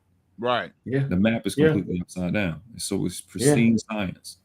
So when you see maps of old realms, they think the Earth was flat. No, it's not that the Earth was flat. It's that they understood things from a realm perspective. They knew how to count. They did it mathematically. They didn't actually travel in an apparatus. They did it through math, and people don't understand it. So when you look at old maps, man, it changes your life, especially when you see the names of some of these things. I've seen a map from the 1500s. 1200s with this land here as AME. I've seen that here in Maryland, in the museum here. I was like, what the hell? Right. Yeah. Wow. Yeah, that black museum y'all got is, we trying to come up there for that. I'm gonna let you know when me and my wife come up there, or whoever, but we coming through there. But I definitely want. But Dwayne Rhodes, Thomas Sowell is there. He's a college by himself. But you got to be careful with Thomas Sowell too, because he's kind of been flipped. Now a lot of what he says is facts and factual. Oh yeah. But I think Sowell is a immigrant. So a lot of things he might be. I think he's an immigrant, and I think he's really been flipped right now to become more of a talking head for a political ideology, more so than a teller of truth. So I would just watch out for the bias. I am familiar with him, and a lot of what he says is true, but it is, you have to separate that from the bias. It'll change the way you think. Oh yeah, definitely. Yeah, definitely. I had not heard of him until like last year, and I'm like, who is this cat? Then I'm like, okay, but so pound for pound is he came with the facts on this. So we got the Mercator projection map versus the Gall-Peters projection. There's several other maps as well. Yes. Matter of fact, let me see if I can't find that just to kind of make this point. If I could, give me a moment. Peters projection map. Thank you, pound for pound. That's what I was talking about. Exactly. It's I don't know if y'all heard of GAIA, that app or whatever. Yeah. They do a lot of stuff. They have a lot of great documentary stuff. I be like, ugh. It's a paid app, right? But I've seen a couple of ads by them. And, they have stuff on. Some interesting stuff. Yes, they do. I'm gonna be fooling with the alien. I stopped watching all the alien stuff. I'm off of that. I don't got time. I'm not listening to them talking about no aliens no more. Because it's already. You know why I don't? It's not because it's like I don't want to get into it. It's just there's too many government release documents on it at this point to where I don't have to speculate. No, you don't. Top secret stuff has been released since the 50s. I mean, since the 60s and 70s CIA shit. So you don't have to deal with it. Yeah. So this is the Gall-Peters projection world map. Okay. So if you look at it, look at the difference, right? So what's really in the center of the map is pretty much Africa. Africa is the center of the map on there. And if you look at where Germany is, let's just go to Germany here. All right, look at where Germany is and look at how Germany lines up. Or let's just take London. Let's go London. Look where London lines up on the map. Man. So you see what I'm saying? Yeah. Now let's look at the Mercator map, and let's see what the difference is on there. The Mercator projection. Mess around in a few hundred years or less, California gonna look like it used to be a part of United States. Fall off of that with that earthquake and that shelf line going on. Bro, all the maps back in the day, and I mean like 1800s and back. It's a river separating California. All the old maps show that. I might show that on my channel. Yeah, I might show that. I forgot. I'm gonna grab it. It's somewhere in here, somewhere in my computer. All the old maps show that. It's actually a guy.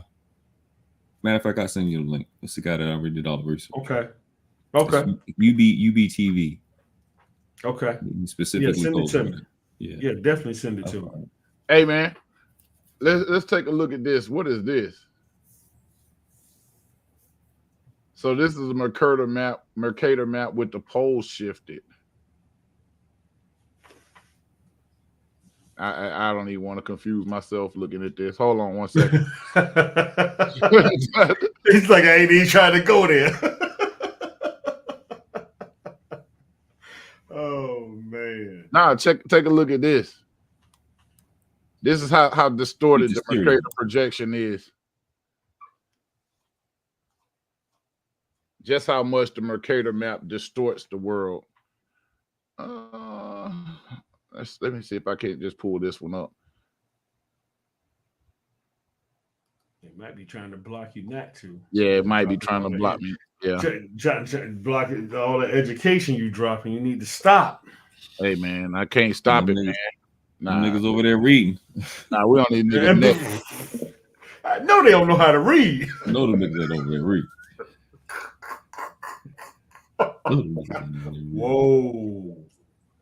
Whoa. Game look a little bit different there. Kind of shows what Noble was talking about, though. Exactly. It's as if you just pour on water on top of something. That's what the land look like. That's what it looks like. That's why the history and religion is all screwed up. This is the map we're used to seeing in school. And let's get back to this one. And let me stop sharing. Actually, let me just share this one. This is crazy. Y'all ain't gonna believe this. So you notice I haven't froze up. So I took it off of 5G and just put it on the regular one. Really? Yeah, 5G don't work. What's the purpose of it? Y'all notice I have not frozen up since I did that. Not one time. Not one time. Wow. What am I paying for? So look how big they have Greenland on this map. Exactly. Greenland is damn near in outer space. Right. It's the center of the like it's the North Pole itself. Exactly. The real North Pole.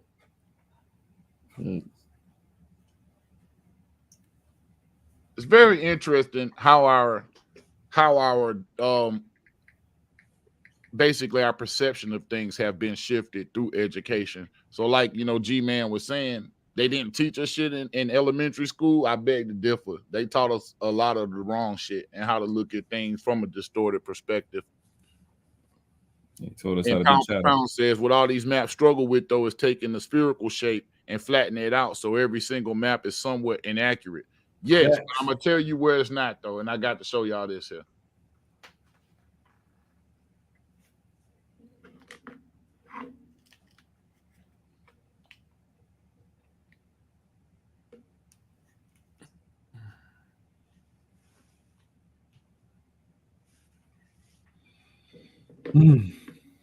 Let me see if I can't find this conversation. Understand the magnitude and how much stuff is based off this shit that we exposing. It's fake ass information. Religious claim, like what we're doing right now is invalidating. What is it called? Manifest destiny. Yes. It's invalidating that shit to and fro.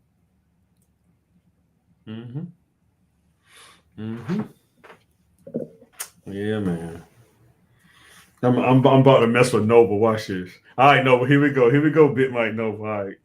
What you got Switch it up a little bit. There it is. Switch it up a little bit.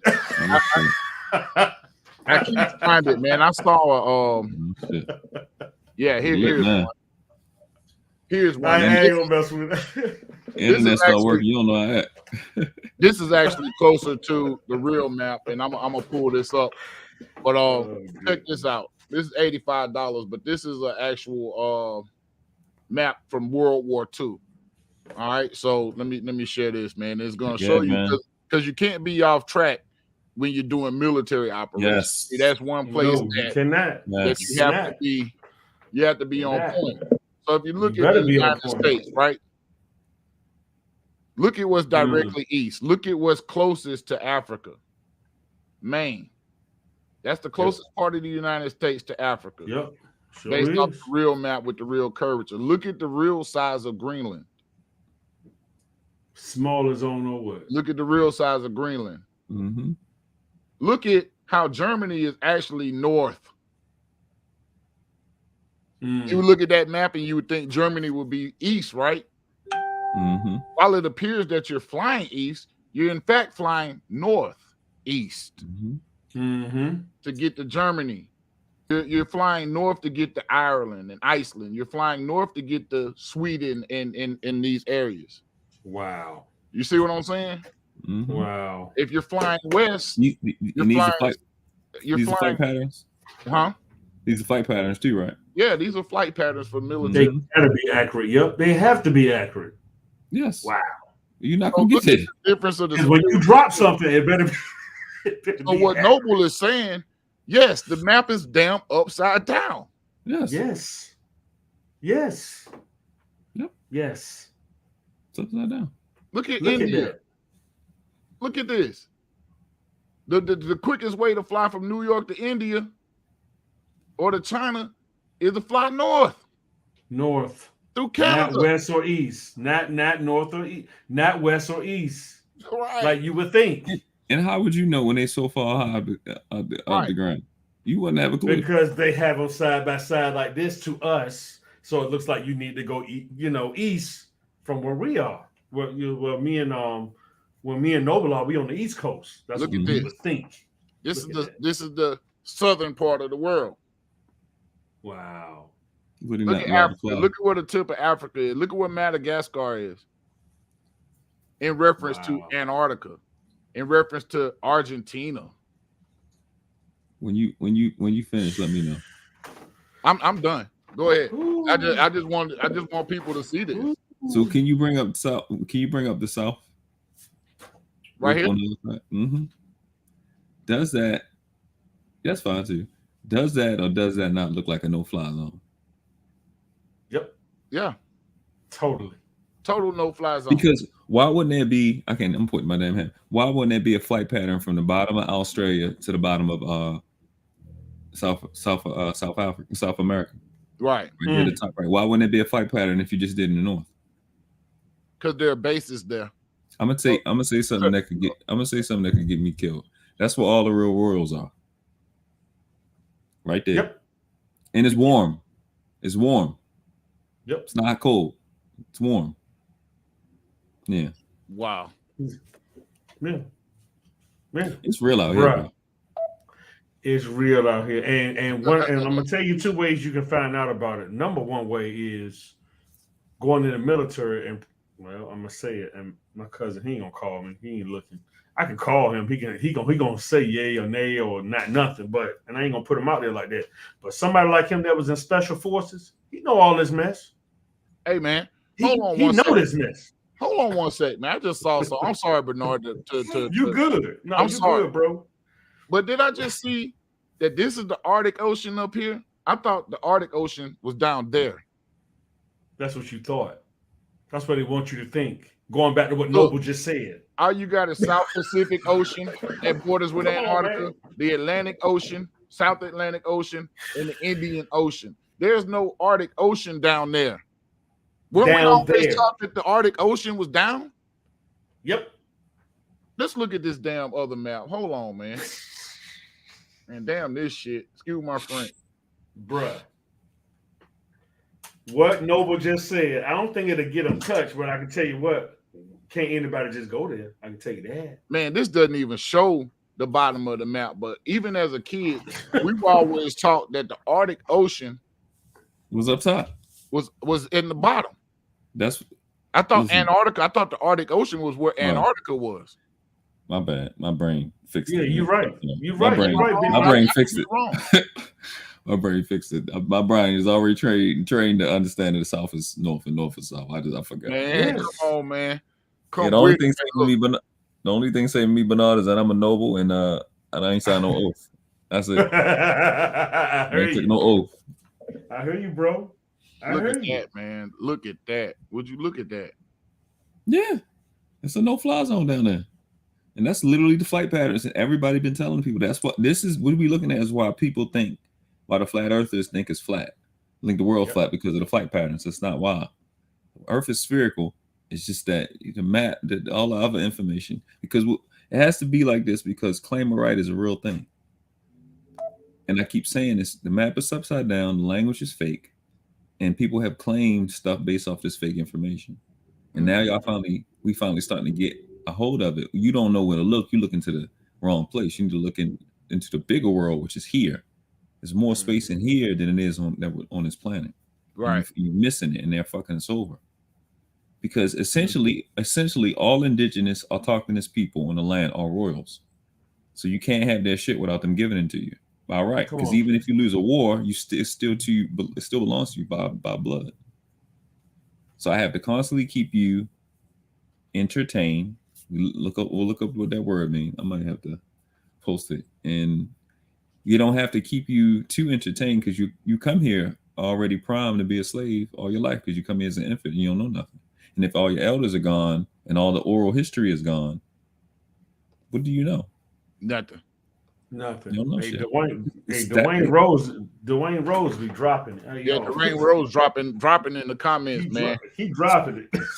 Hey, I wanted to address that, man. He said rumor has it they don't want people flying over ice places because there are secrets they don't want us to know. More pilots should speak up and say the maps are inaccurate. I would say this: they probably have to take an oath to not speak up and say the maps are inaccurate. Yes. Just like they can't really speak about what they see while they're up in the sky as well. Just like most of the yeah, that's a big deal right there. Just like most of the planes are flown remotely. Right. Exactly. Man, that's crazy, yo. It's real out here, bro. We about the average person is about 1,500 years behind. At the least. At least, just the best case scenario. And that's because you have so many distractions. We are addicted to distractions. Yep. People don't realize that. We're addicted to distractions. Right. What Marcus say, Big Mike? He said we had electric vehicles in the 20s that we created. In 1917, if I'm not mistaken. I thought it was before. I thought it came out in Tulsa. Wasn't it? Wasn't he looking at something in Tulsa that was talking about electric vehicles?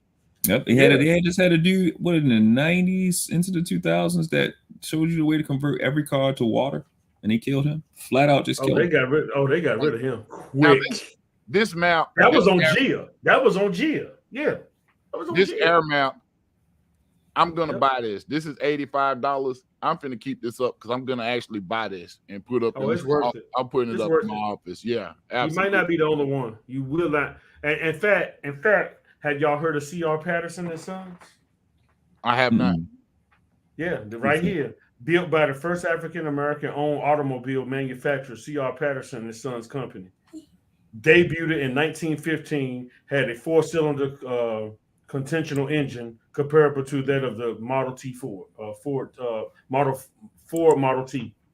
Wow. He used to do horse and buggy and carriages for upper class people. Then he crossed over to cars. Wow. Yeah. C.R. Patterson. Yep. Extraordinary measures had to be taken to keep us out of this. And next time we get up, I want to talk about this book that I'm reading. I want to actually start going through it chapter by chapter on different shows with the audio book, of course. I know y'all don't want to hear me read for hours on end. But we're going to talk about the book, The Color of Money. Look that book up. I can't pronounce the lady's last name. It's like Maria Bahadurazan or something like that. But I don't want to butcher the lady's name. But look up the book, The Color of Money, because that's actually what we're going to be talking about next. But it's time to turn all this shit on his head, man. I'm tired of, like I said, dealing with people with disingenuous conversation. I'm tired of people attempting to gaslight me when I know for a fact that we're backed by truth. We're totally backed by truth, totally endorsed by the Most High with this message.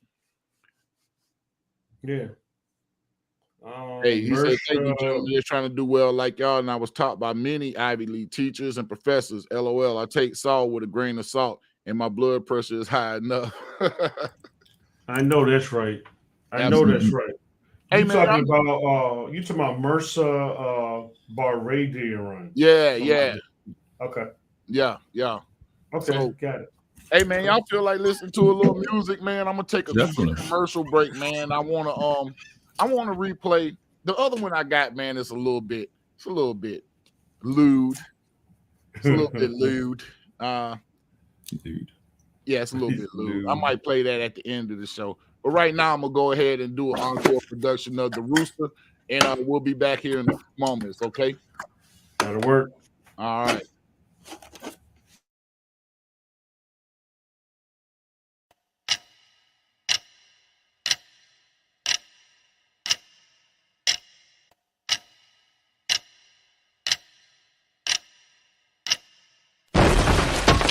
Mic drop. Yo, people ask, man, I don't know what it's like to be a 42-year-old rapper. As if I should be ashamed. I ain't ashamed. Yo, I'd rather be a 42-year-old rapper than work on crackers. Feel me?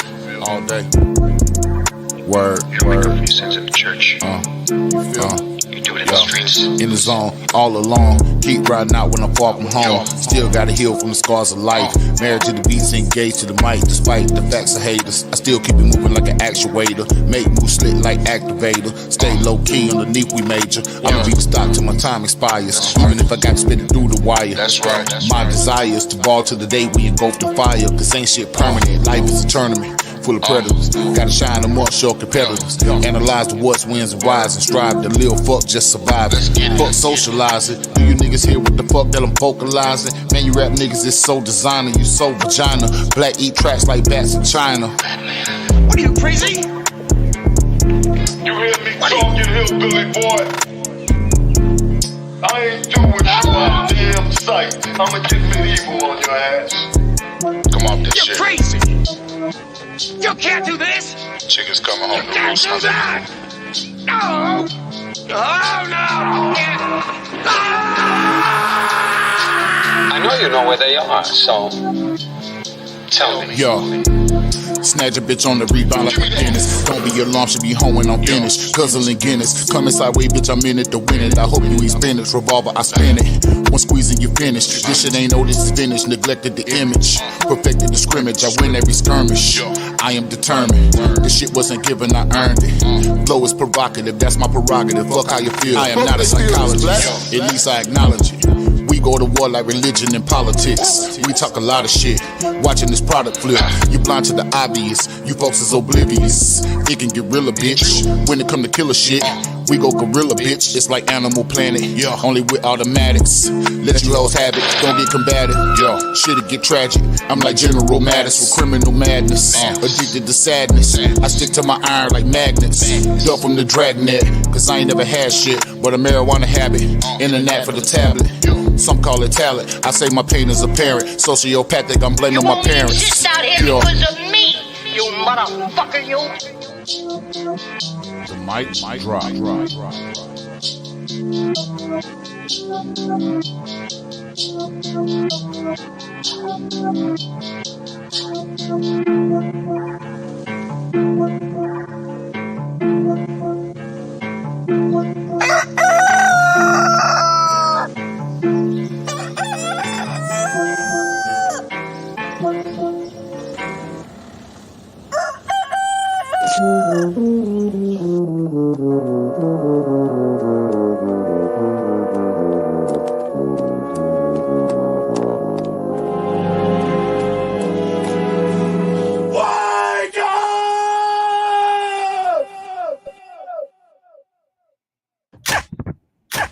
Niggas always sleeping, B.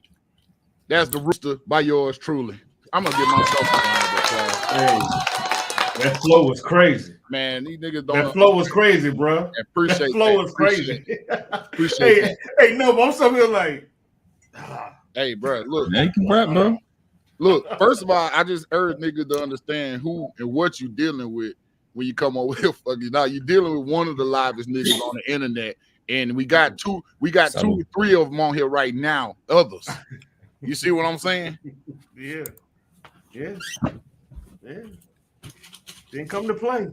I like the way it started and the way this ended with the music, and especially with this map. I'm sitting up here looking like I'm like Noble. Like I'm just shaking my head, looking at it like, oh, I'm finna buy this, man. Like I say, my whole goal in life now is to teach a lot of cats out here, man, that you've been taught wrong. You're being led off a cliff, man. You got blind niggas trying to lead you for money. You got charlatans out here. You got grifters. And you look at the one like Noble said, I can't stop looking at either one, but like the right one, the one to the right is like Noble said, you just know that's a no-fly zone. It's like that's common sense. You fly all look around, man. Look, but listen, look. Look at it. Can you zoom in? It's like it's a specific outer circle with closest. Exactly. Look to the south, right? Look to the south, and that last line, that line that's closest to that circle, right? Look how it's so close, but it still don't enter that circle. Yep. If you can zoom in. Yeah, I can't zoom in. You can't zoom in. Let's see. There we go. Keep going down. You see how it does? It doesn't touch that circle. It sure doesn't. Yes, the first you do, that's fine. But they don't touch that. It's a no-fly zone. Look at it. They're gonna tell you it's because of the winds and I hear you. Yeah, all that. But yeah, you can still fly through the damn Bermuda Triangle. Facts. And you still get messed up over there. If you mess around, you come wrong because your mechanical stuff starts acting crazy for whatever reason. Come on, man. Whatever. And look at this too. If you look at this as well, you got New Amsterdam. I don't even know what these names are on here. I can't even get that close. You got Great Britain right there. Mm-hmm. I don't know what this is, man. But you won't be able to blow it up till you probably take a picture of it when you get the actual map, and then you can just, Yeah, I'm gonna order this. I'm gonna order this today. Keep in mind, y'all, this is from World War II. This is a while ago. It's before the fuck shit. Yeah, that's a war my actual grandfather fought in. Exactly. The thing about it, you can't be inaccurate when it comes to military operations. So when you want to look at what shit really looks like, look at the military reconnaissance that's been done. And the what's the topography? What is it? The thing that a map maker? What's a map maker? A cartographer, a cartographer. A cartographer is a map maker. I'm sorry, whatever. But it makes sense. It makes sense because when I used to drive through West Virginia, what do I see? Watch for falling rock. Why am I watching for falling rock? Because y'all made the mountain because you dynamited your way through these mountains. And now that you have to worry about landslides, you always I got to worry as a truck driver and a regular driver, you watch for falling rocks. Right. Because you weren't supposed to blow up through the damn mountain anyway. But how did you know which way to go before the Wright brothers? Right. I'm just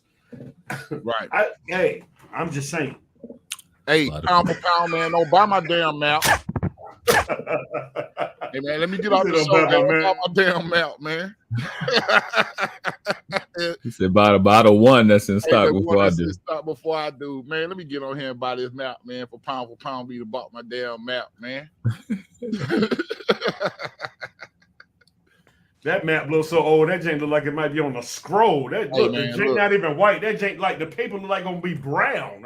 Look, man, I don't even want to. Hey, look, man, I might have to put my credit card number in on here, man. Fucking around with pound for pound. Hey, nah, shout out to you, fam. Shout out to you. Definitely shout out to. But no, man, nah, for real, man. This is real shit that we dealing with. I wanna get into this next video because I want to bring up a point, man, and not to change directions. It's still in the same train of thought, man. But I was thinking about the term. I was thinking about interracial dating and what that looks like in comparison to divestment. And it's several things that are dangerous about it. But I think that what you're seeing with women divesting from the Black community and going to white men in particular and I'm not saying it's against interracial dating, but what you're seeing that it's certain people that may be in it for love, but a lot of people that are into this race mixing, they're into it for fetish purposes only. So a lot of these divestors get dealt with in the most extreme ways. They get disposed of in the most extreme ways. They don't just break up with them. They get them up out of here. You know what I'm saying? Or people missing and body parts, all type of crazy shit, beating folks up. You know, just all of this crazy stuff that happens to divestors. But I want this next video to illustrate how the black woman has been used by medical science. Now, here's both parts of this. I've heard this before, that police to black men are like doctors to black women. If that makes sense. Police are to black men what doctors are to black women. This comes from somewhere. This is not somebody just being paranoid or somebody, you know, trying to play a victim or whatnot. You know how the people like the narratives. But I'll say this. Let me point out the duplicity of the whole situation first and foremost. First and foremost, they made laws and rules stating that we weren't human and that we were animals. But yet they still continued to have sex with us. Have you seen that book, The American Apartheid, Big Mike? Yeah, I got that geared up for one of the sessions as well. We're gonna go through that. It's a book called Medical Apartheid, and we're gonna talk about it on this because this video by Vox, it was about 4 years old. It actually has the author of that book, Harriet Washington, on there. So it says the U.S. medical system is still haunted by slavery. This isn't a long video. It's only about 8 minutes long. And I don't want to watch it all the way through just yet. I want to watch some of it, discuss some of it, and then, you know, go from there. But this is kind of why black women that are divestors need to be careful of who they're divesting with and understand the mentality of these people that you're divesting with, some of these people that you're divesting with. Like we showed the other day, the slave play, the things that are going on. You got these little mixed kids and foreign kids acting like this shit's a joke or a game. But let's go ahead and see. Let's go ahead and take a look at this. Let's listen to some of these things. And we actually got instances from today that'll tie all of this in. So let me go ahead and get that started. Yeah, it's been a heavy show today, man. I didn't even expect it to go this far. You know we're going to cook when we get together. Yeah, absolutely. Like an old barbecue. There's a bronze statue of a doctor named James Marion Sims, whose brilliant achievement carried the fame of American surgery throughout the entire Can y'all world. hear it? He's the guy who created the vaginal speculum, an instrument gynecologists use for examination. He pioneered the surgical repair for fistula, a complication from childbirth, and became known as the father of modern gynecology. But that brilliant achievement was the result of a series of excruciating experimental surgeries that he conducted on enslaved women.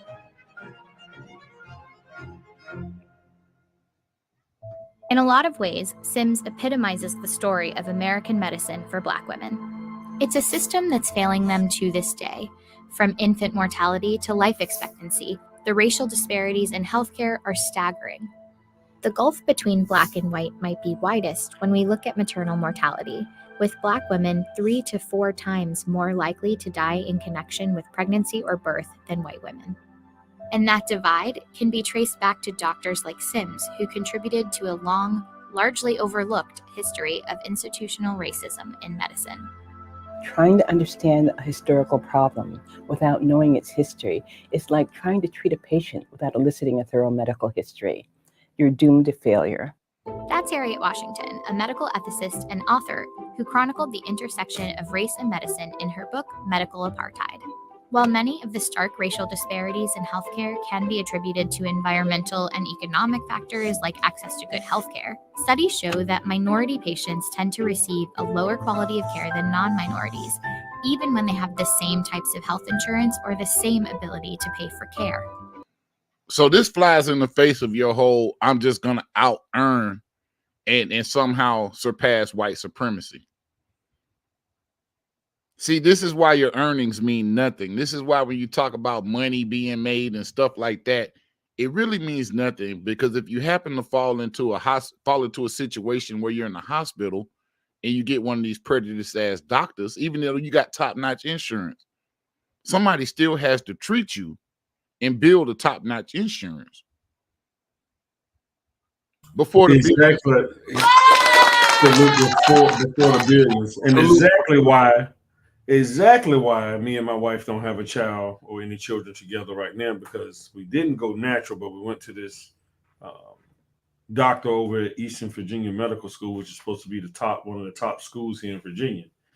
And she was just nonchalant. And I told my wife then, I said, yo, she don't want us producing. Right. I told her that. I said, she don't want us producing. Then I met another white lady, cool lady. We was at Buffalo Wild Wings. She goes, I can tell you everything to do to make it happen. She was a natural, who showed you how to do it natural. But my wife was just so messed up from what the actual doctor said. And I said, well, the other girl told you she done had people do it that said the doctors they couldn't do it, but she was. And that's exactly why me and my wife don't have no kids together right now, because of that bullshit right there. And I'm going to tell you, I was pissed off because, like I told everybody or told you guys, I've already lost my last name to both of my kids. Right. So the one that me and her had was going to at least have my last name to carry on something. But, man, I'm glad you brought that up, man. Y'all look into this story, man. I saw it on NPR yesterday. Actually, Amber Alert sent it to me. We got Rough Day in the building.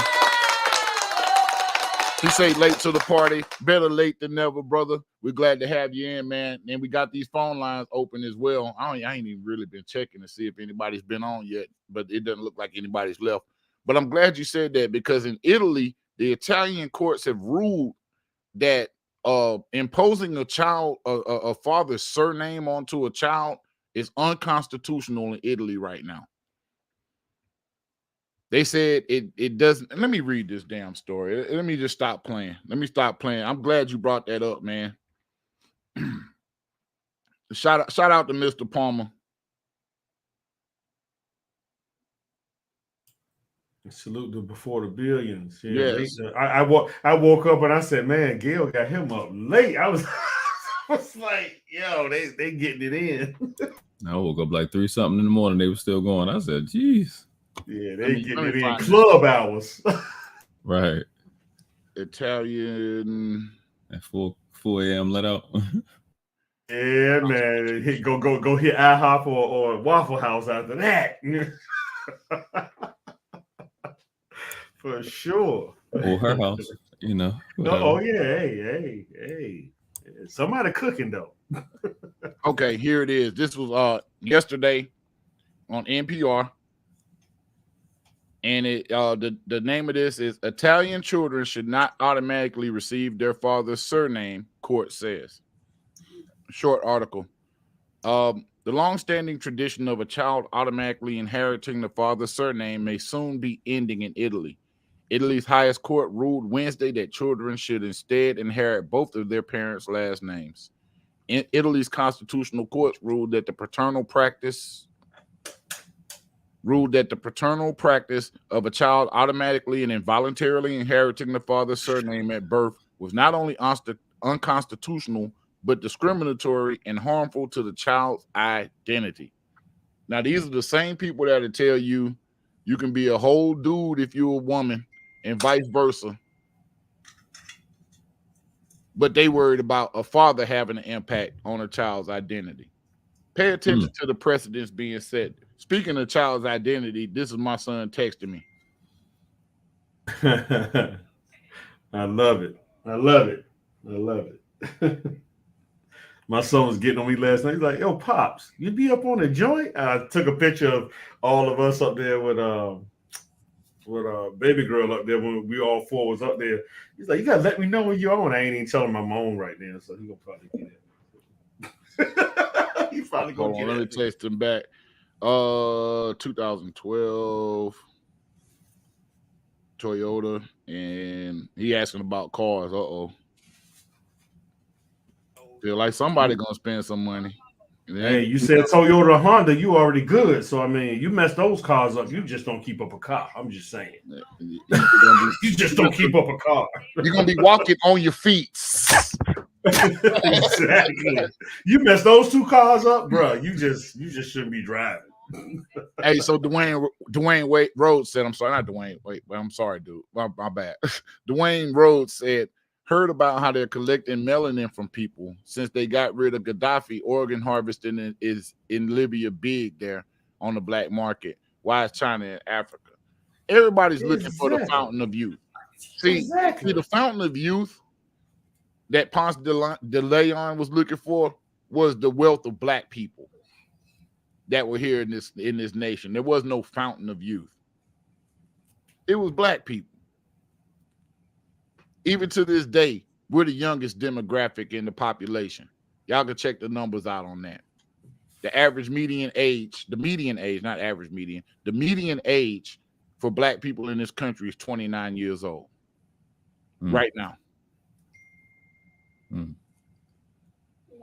Pound for Pound said the color of law, the color of money, medical apartheid, history of the black dollar, the destruction of black civilization. I am not your Negro. All good reads. Facts. They need meddling for atom bombs, transdimensional transportation experiments, and space travel. That's what they're using it for. Right. I've always wondered if melanin was black matter as well. You know, they've been talking about that a lot, especially out of CERN in Switzerland, talking about black matter and the God particle. I wonder if that has anything to do with melanin as well. But they have identified, it's called a NAT2 gene. That's what they call it.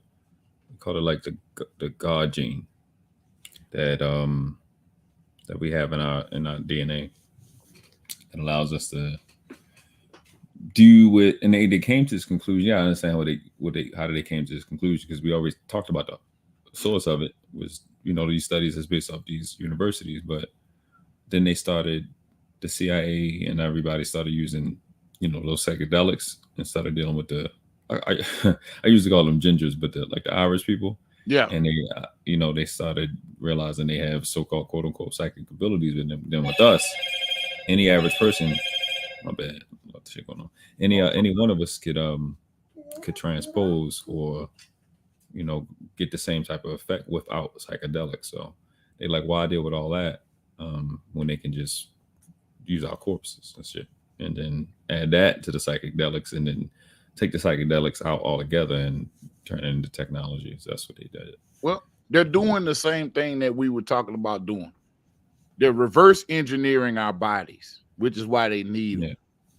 They're reverse engineering our bodies. These people are extremely interested in genetics. Whatever it is we have, they're trying to get it for whatever purposes. That's why I say the fountain of youth. The fountain of youth was us. It was the genetics of us.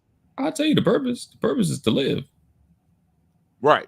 They are not going to survive. They're going to be, their percentage around the planet is going to be cut by a minimum of 35% the next 100 years. I mean, they're going to have 35% less than what they got right now, guaranteed. And they're only 10% right now. So they're trying to live. They're trying to find a way to live but be in control, because the Arab community is out producing them. Asian community, we always are, other than us being killed. So they can't compete with us. Like you can't run the world if it's not enough for you to run. Right. So the only thing they really have right now is Russia, and Russia's like, fuck them. Russia like, fuck y'all. It'll be us and the niggas, because we don't got no problem with them. Right. Hey man, look. Hey, Rough Day said, my 2 cents on modern medicine, etc. You want to call in, Rough Day, man? We got the phone lines open. 515-605-9708. 515-605-9708. I hate that this doesn't go behind there, but yeah, give us a call, man. Give us a call. Hey, Dwayne. So everything is technically space travel. So when they want to have a apparatus, a craft that goes Mach 6 or Mach 5, they need a certain material to sustain that, to transpose energy, or to transfer energy, and nothing does it better than what we call melanin, which people keep saying what we look like is carbon. So melanin is a specific thing. Right. So they know how to synthesize it, because they really want to synthesize it, turn it into a synthetic so they can mass produce it. And there's no way to really mass produce melanin, natural melanin, without making people. You know what I mean? So they want to synthesize it, but it doesn't work without us. And that's why I mentioned the NAT2 gene. So they look at it as like, AKA the God particle. Right. That's how they look at it, because it actually doesn't work without us. So like quantum physicists, they've been quiet for a while, but we used to constantly get information coming out of that field of study in quantum mechanics and stuff like that. They already proven that every atom is pretty much the same. Is that the only thing that makes an atom different? One atom become a desk or a dog or a dandelion is that it is some level of intention. Because when they look at an atom, it'll change when we looking at them and we're observing it. Right. Hey, we got 863. I think this rough day on the line. Sorry to break in, Noble. No, that's fine. Hey, who we got? Yes, sir. Yes, sir. How you doing today? Man, rough day. What's up, man? How you doing? I'm good. How you doing? Good. I saw education, and I had a couple of things I want to throw in concerning modern medicine. Okay. And try to get in where I can. You know, you let me in somewhere. Absolutely. Come on in, man. Come in and rapid fire, brother. The floor is yours. The melanin subject is a wonderful subject, awesome subject. Sorry I'm late on that one. However, please continue. I love to listen. I want to mention that if everybody agree or disagree with me, that our whole system now is a wonderful system, because you can go learn how it works and you can create different streams of income. You don't have to fall by the wayside with the supremacy stuff, even though that's true, but you don't have to fall by the wayside for that. You can go study and learn the system and be successful. Now, it's a money system. For example, our present modern medicine goes by the name of allopathic medicine.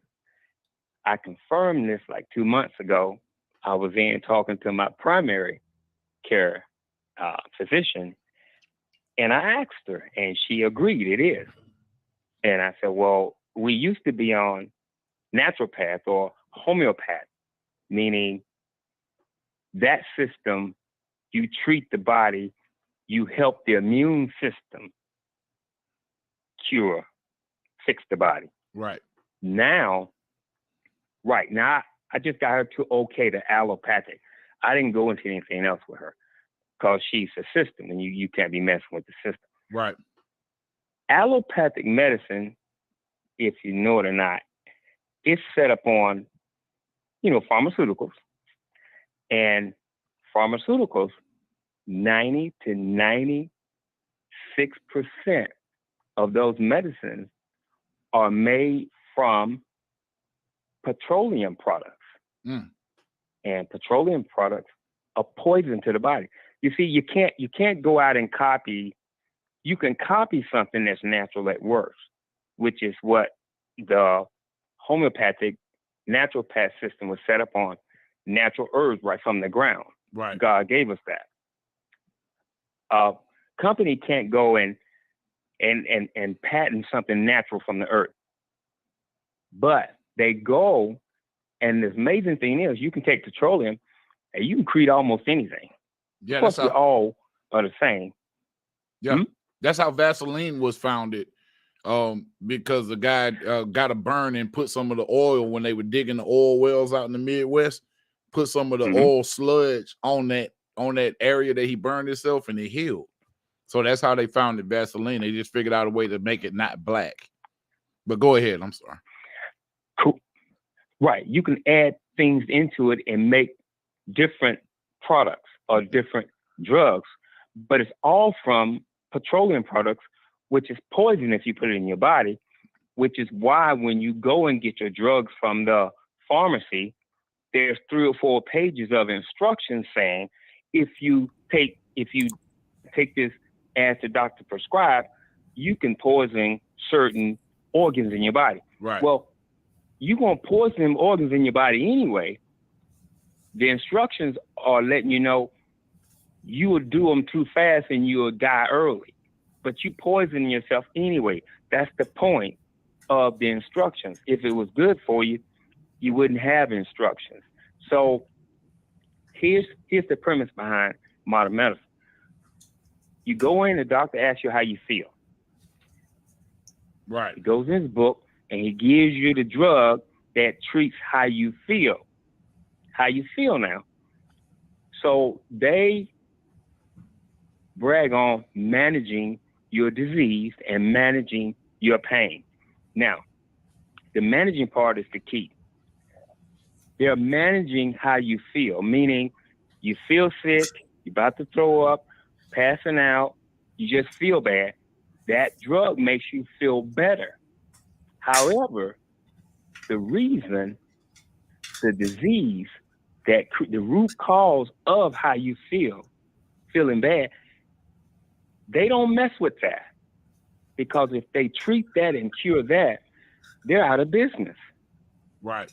Hey, that's how bad that is. It's funny that you said this. Dwayne Rhodes has been forecasting all shows, so I had to put this up because right when you were coming to your point, guess what he put in the chat? Facts. A Straight patient facts. cured is a customer lost. Yes. A patient cured is a customer lost. Like I said, he been on fire today, man. I had to give a shout out to him. I think he needs to be part of the village. Yeah. Continue the education, Rough Day. Now check this out. Now, you go in, you're prescribed a medicine. 3-4 days, you feel better. Matter of fact, you might feel better in 24 hours. You're happy. Right. They have you go in every 3 months. You go in, and let's say you started eating better because the system, your body, feels better or worse by how much poison you put in it. You got poison in the air. You got pollutants in the air. You got poisons in the air in your home. When you clean your house, you're using poisons. When you eat, depending on the food, poison. Right. I don't even want to mention sugar. You know we've raised on sugar. Right. Kool-Aid and sugar ain't nothing but pure poison. The only healthy sugar, you got to go back to the original off the vine. And that's before scientists took off the vine and then they started splicing the genes so they can get a simpler sugar. Right. Because they know if you get the simple sugar like table sugar and get everybody to eat it, sugar causes inflammation in the body automatically. It is the most potent poison in the world. And it's the most poison that's like, for example, cocaine. People are more hooked on sugar than cocaine. So you got inflammation, not just in your joints. Inflammation is in every cell in your body, even in your brain. The only reason you don't hurt in your head is because there are no pain receptacles in your brain. And God did that on purpose. So you wouldn't feel pain in your brain. You could still operate naturally, normally through pain. So meanwhile, you're eating sugar, you're going to get the drugs, you go back 3 months later, let's say you started eating better, start drinking water, got off the poison food, got off the sugar. He's still managing your disease. He's going to adjust your drugs down because you're feeling bad. Now, he's never going to take you off. Right. He's not He going to might take you off if you're feeling really, really good. So let's say you go back and you're still eating bad.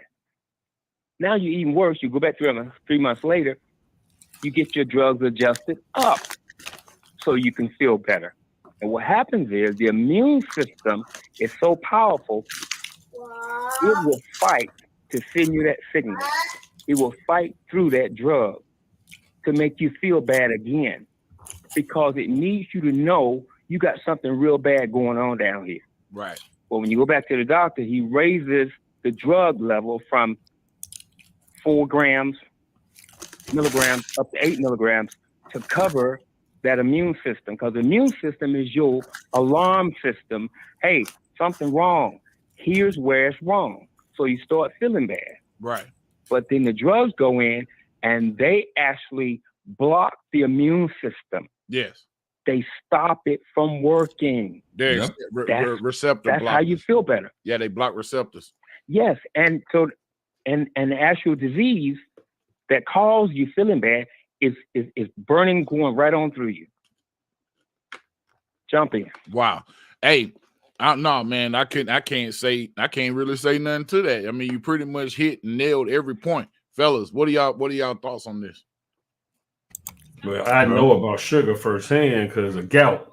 Right. So we're gonna start right there. Uric acid. And uric acid. And when you have your grandmother can't go to my grandfather's funeral because they both got their legs amputated because of sugar. Yeah, I know about it firsthand. All right. So exactly what this brother is saying, plus my best friend's a chemical engineer. Right.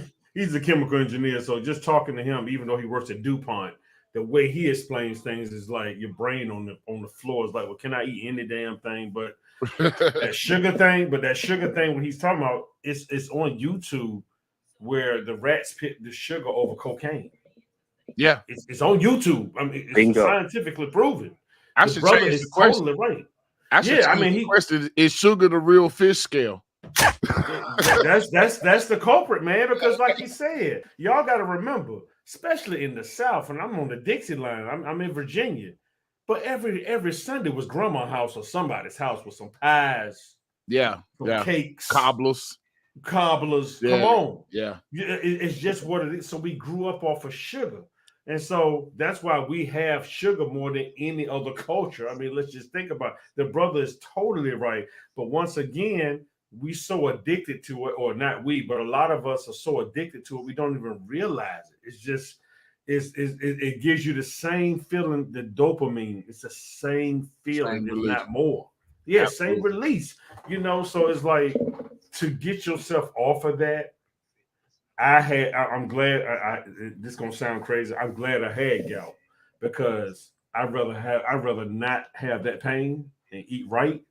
And like I always send you and Noble, videos or pictures of me jogging in the morning on weekends.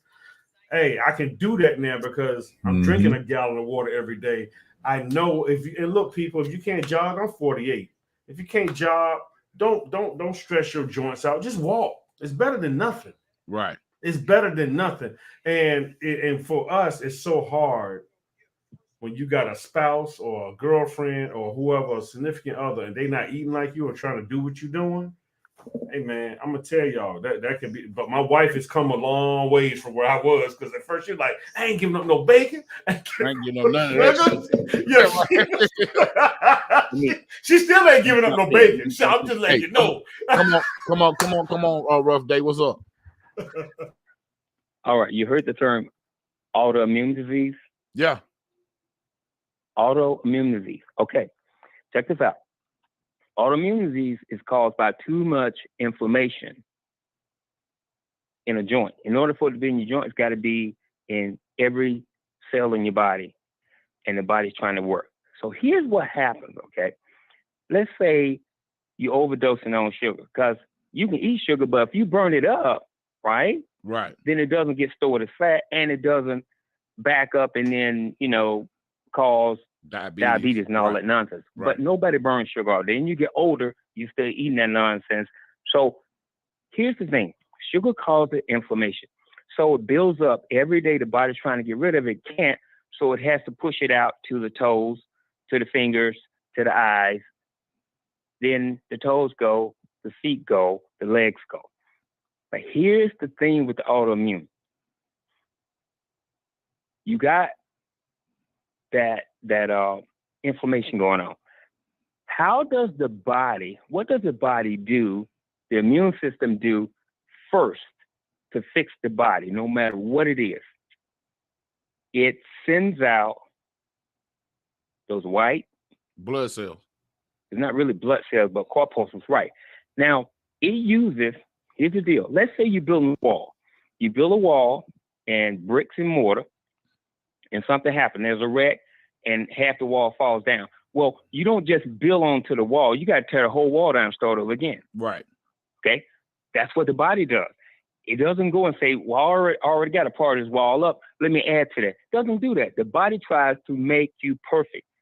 Every cell in your body, your skin, everything, your bone is being renewed all the time. So the body uses that mortar in between the bricks. That's the inflammation process. The body uses inflammation. That's a flame. Inflammation to fix itself. It does. That's the magic. I'm gonna tell you a fact on that. Got inflammation.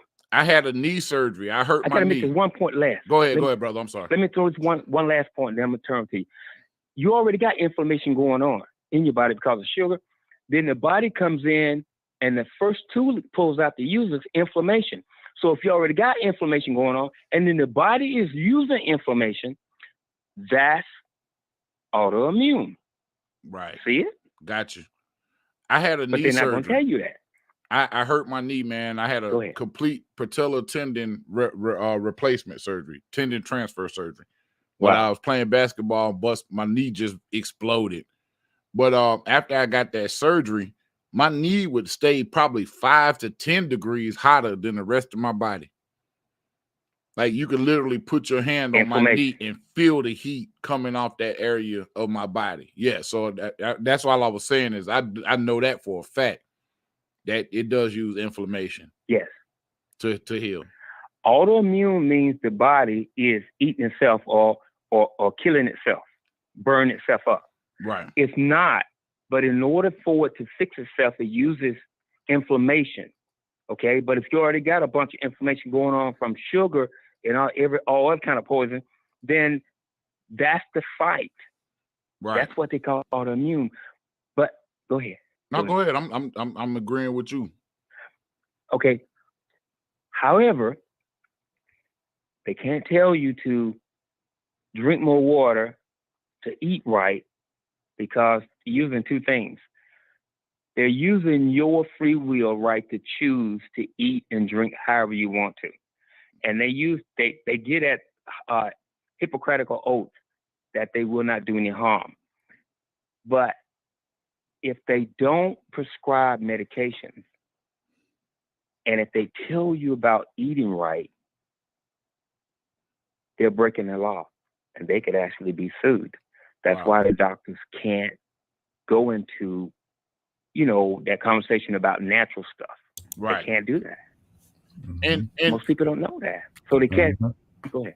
No, go ahead. Are you gonna hang with us for a minute? Because I wanted to kind of finish a little bit of this video. Oh, go ahead and break into your thing. I'll be here. Yeah, it kind of goes into it. Yeah, so let me go ahead and get this going back for everybody, because it kind of gets into what you're talking about, Rough Day.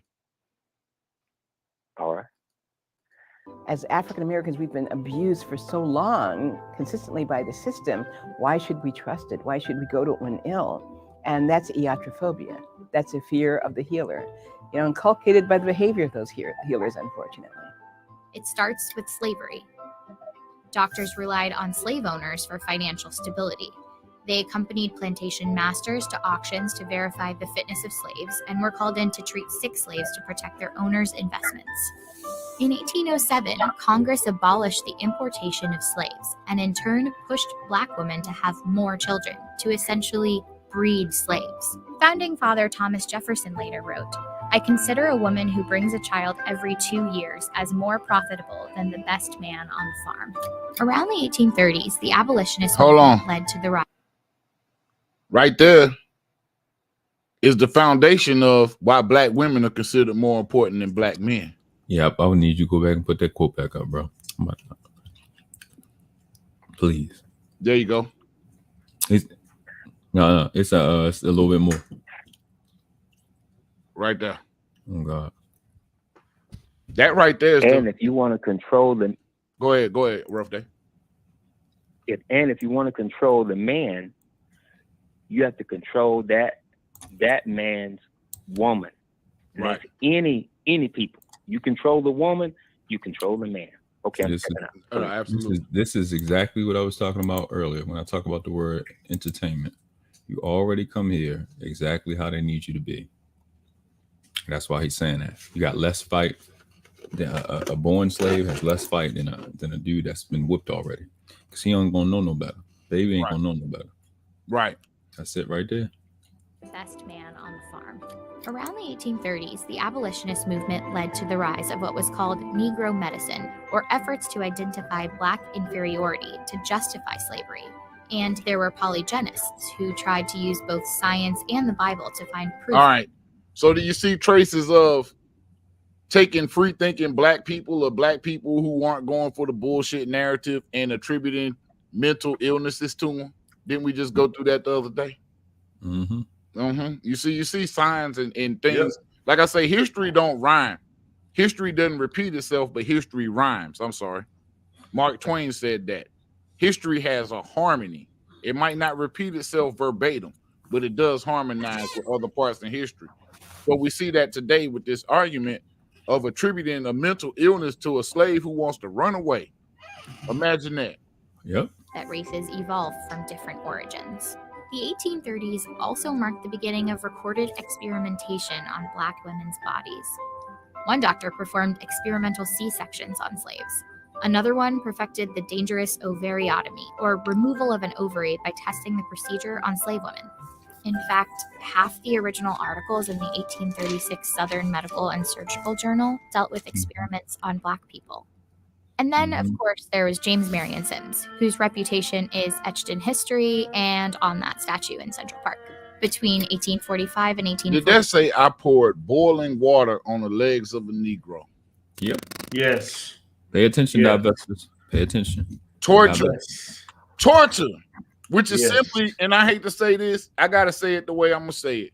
That's why them white men torturing y'all bitches before they break up and discard y'all. It's a ritual. It's a ritual. 49, Sims began performing experimental surgeries on a 7. All right. Go ahead. All right. Go ahead. Rough Day. No, you keep going, my brother. Keep going. All right. Keep going. I gotta try to enjoy the information because I try not to get mad. Yeah, So, that's what I'm brother. saying. Go ahead. Right, named Anarcha. He eventually performed 30 operations on Anarcha and more surgeries on about 11 other female slaves. When his male colleagues could no longer bear to assist him in inflicting pain on the women, the slaves took turns restraining one another. That's what a lot of y'all niggas do. Us restraining us. That's what y'all niggas. That's what y'all represent to us. Like I say, all of this has foundations in white supremacy. These aren't just stories that we're telling. We're not running the Victim Olympics. You see what I'm saying? Yet paintings depicting Sims, Anarcha, and other slave women presented a subdued version of his experiments. Even though anesthesia was introduced in 1846, Sims chose not to use it for his experimentation with slaves. His practices echoed one of the most prevalent and dangerous beliefs in medicine at the time, that Black people did not feel pain or anxiety. Hence why we have psychological issues and we can't get pain medication when we go to the doctor because it's looked at as drug-seeking behavior. This book from 1851 Look, titled man. The Natural History Go of ahead, Human Rough Day. Species. To the victor goes the spoils. Now, I use that to keep myself good to go and in a learning deal and the victor gets the right history. So our people weren't smart enough, they weren't strong enough, they weren't conniving enough, they weren't backstabbing enough, they weren't all of those things. Someone else outdid them in those areas and took charge of them. That's what happened. And that's why where we are today. Right. So it is what it is. I would go with more that we weren't conniving enough, because I do think we were smart enough. I just don't think we were conniving enough to overcome the depths that these people would go to be so low and inflict pain. So they said that anesthesia was available. So I mean, if you're going to do real medical experiments in order to try to advance medical science, why would you not do experiments with anesthesia in order to get a mastery over being able to block pain while you do surgery?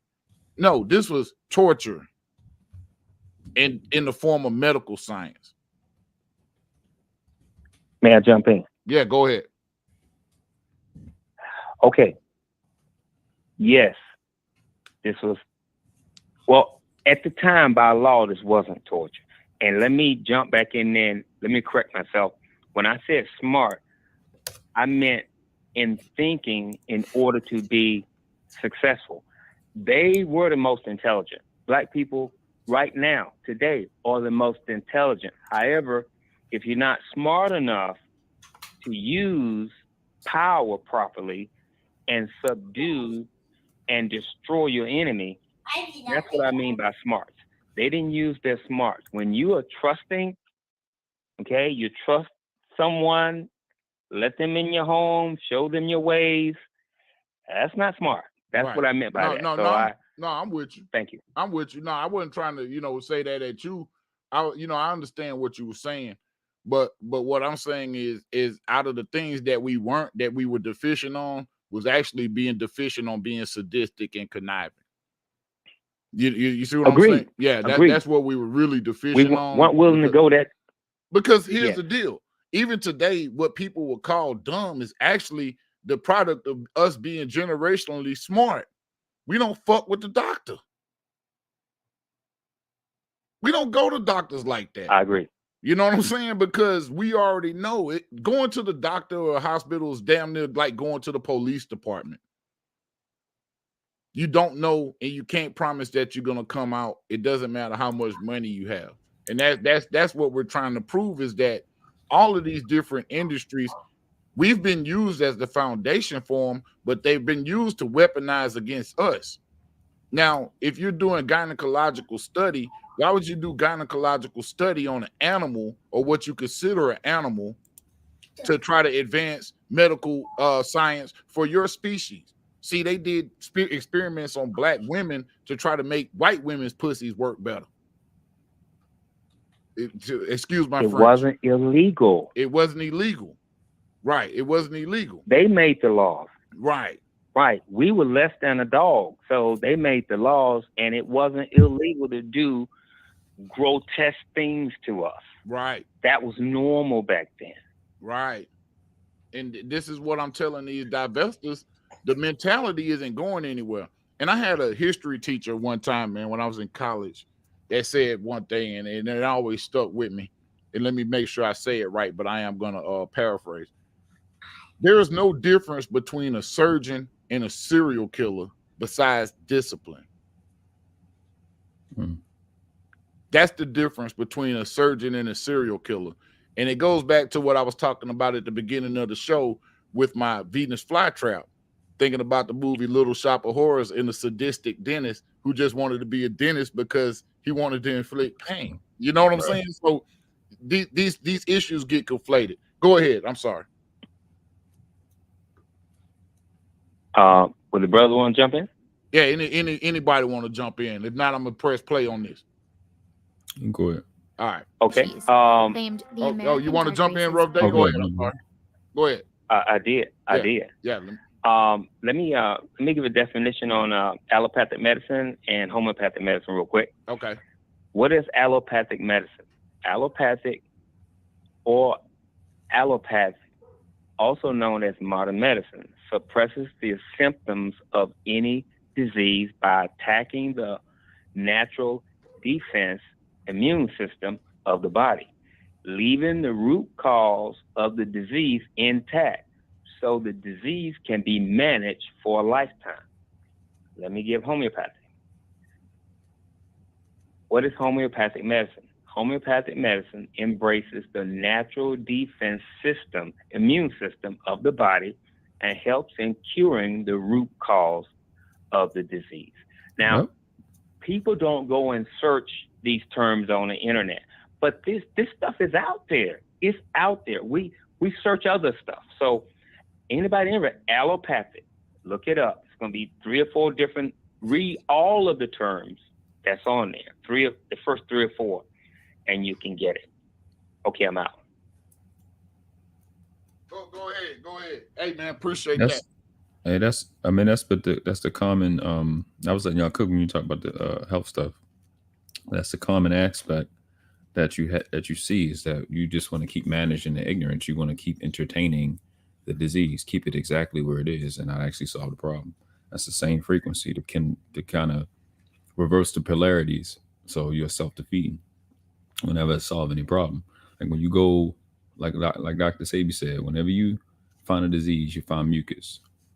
And when you find mucus, it's because there's dehydration. That's what mucus basically is. Like sugar y'all was talking about, it dehydrates. Right. It sucks all the nutrients out of your body. It makes you lose your nutrients. And one of the why people are usually sick is because you don't have enough iron, because you don't have enough blood flow, and you don't have enough blood flow because you don't have enough water. You usually don't have enough water because of the true disease, which is the mental illness of never going to the root cause and always dealing with always staying in the same place, never going anywhere. You don't know what your body's made of. You don't know your origins of anything. That's why in 2022, they can convince people that it's more than one gender. Meanwhile, the root word of gender is gen, and the word gen, Gen, means origin. Right. So how can you have multiple origins, or how can you change your origin? And when you look at the body is made of 102 minerals. So when you look at your menu for the year, or for the month, or for the day, how many 102 minerals have you put in your body? Right. Bring these things up. They don't bring up that the body is made of 102 minerals. They don't bring up that the dollars that we have are not dollars. There's no dollar sign on it, and it comes from the Federal Reserve. And they don't bring up modern money mechanics. Well, let's talk about money. Let's talk about money, because what's the most expensive and most paid industry right now in this nation? It's the medical industry. The medical industry is capitalism. That's why they don't want you healed. Like my man Dwayne said. Yeah. A patient cured is a customer lost. Right. So the whole nature of capitalism is to come out with bad Babbage ass products that are only good for a certain amount of time in order to have you keep coming back. Look at what this says right here. And when Neely Fuller Jr. says that white supremacy takes both sides of the argument, it says the American dark races bear with indifference tortures insupportable to a white man, but yet y'all are the superior being when it comes to white supremacist racist thought. How does this work? How's a superior being unable to support pain? How's the inferior being able to support pain? You see how these people take both sides of the argument just to do their dirt? It's always justified. It's always justified by their God. It's always justified by their religion. It's always justified some way or another. They're duplicitous at best. Go ahead. Mm-hmm. No, I agree. That's managing. Again, it comes on to managing. Like the brother said about minerals and dehydration, because you're not drinking any water, and the water you're drinking is not clean. So, and you don't drink enough. And as you get older, your thirst goes away. You lose your thirst, so you don't drink water. Right. So and the money is not real money. It's debt. The whole system is a debt-based system. It's not successful unless the system is going in debt. That's why the ceiling continues to go up.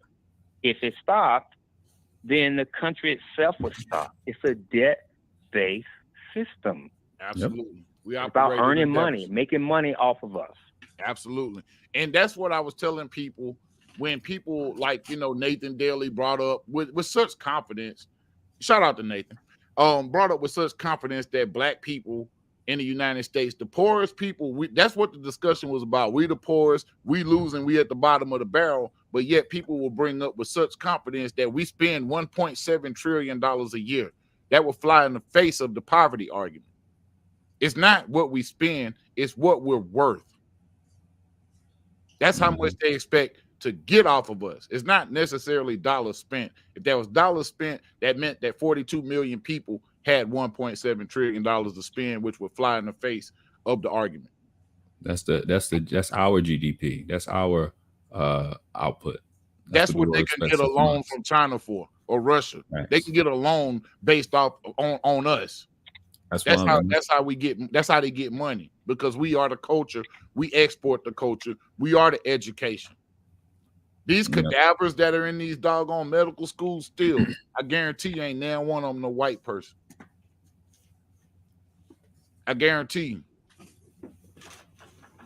Let's go. Insupportable to a white man.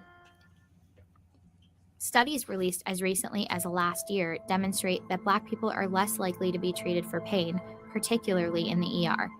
There's even one from a children's hospital that found the same to be true for kids. And just this year, Pearson Education, a leading educational publisher, issued an apology and recalled nursing textbooks that included racist stereotypes, like this section that said Black people often report higher pain intensity than other cultures. Well, what does it mean when you say that someone doesn't feel pain?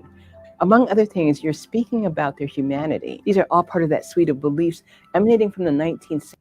Let's build on that concept right quick, because this might offer a little insight to why we have arguments and why we can't seem to really get through to our dissenters. I guess I should say dissenting opinions from immigrants or whatnot. Because yes, we've been perceived based off of their education system we can't feel pain. We don't feel any certain way about our connection to the past. We don't know where we're from. Do you see how these things translate and transfer to people's real mentalities when they start talking to us? You could literally have I had a white dude at work the other day that literally sat up and was going to intellectualize to me why we didn't deserve reparations. Because we're not supposed to feel pain. Go ahead. Well, it's more so when it comes to the pain. It's like we've been like traumatized with the thought process of your pain doesn't matter. You're not important, and that has been pushed into us so long till we're like we believe it. Right. Okay. When we're in pain, like Black people don't care. Actually, most Black people don't care about each other, and white people shouldn't have to care about us. We should be able to pull ourselves up by our bootstraps and say, hey, we're here, we want to do our part. That's what people respect. But most of our people don't do that. And even the ones that do what's powerful, meaning become successful, then you're just getting beat down by people who, if you turn around and you trust them, you're probably going to end up getting beat down. It's tough to trust other people, even our own people. And I'm speaking from our own personal interaction. Right. And it's just that trust thing. Of course, that was pushed into us from slavery. Okay, don't trust each other. You got to trust the master. And it's a lot to overcome. But if you can overcome that, I forget the guy name that said it. He was on a talk radio show where I saw him say it. He said, the only thing Black people produce is sweat.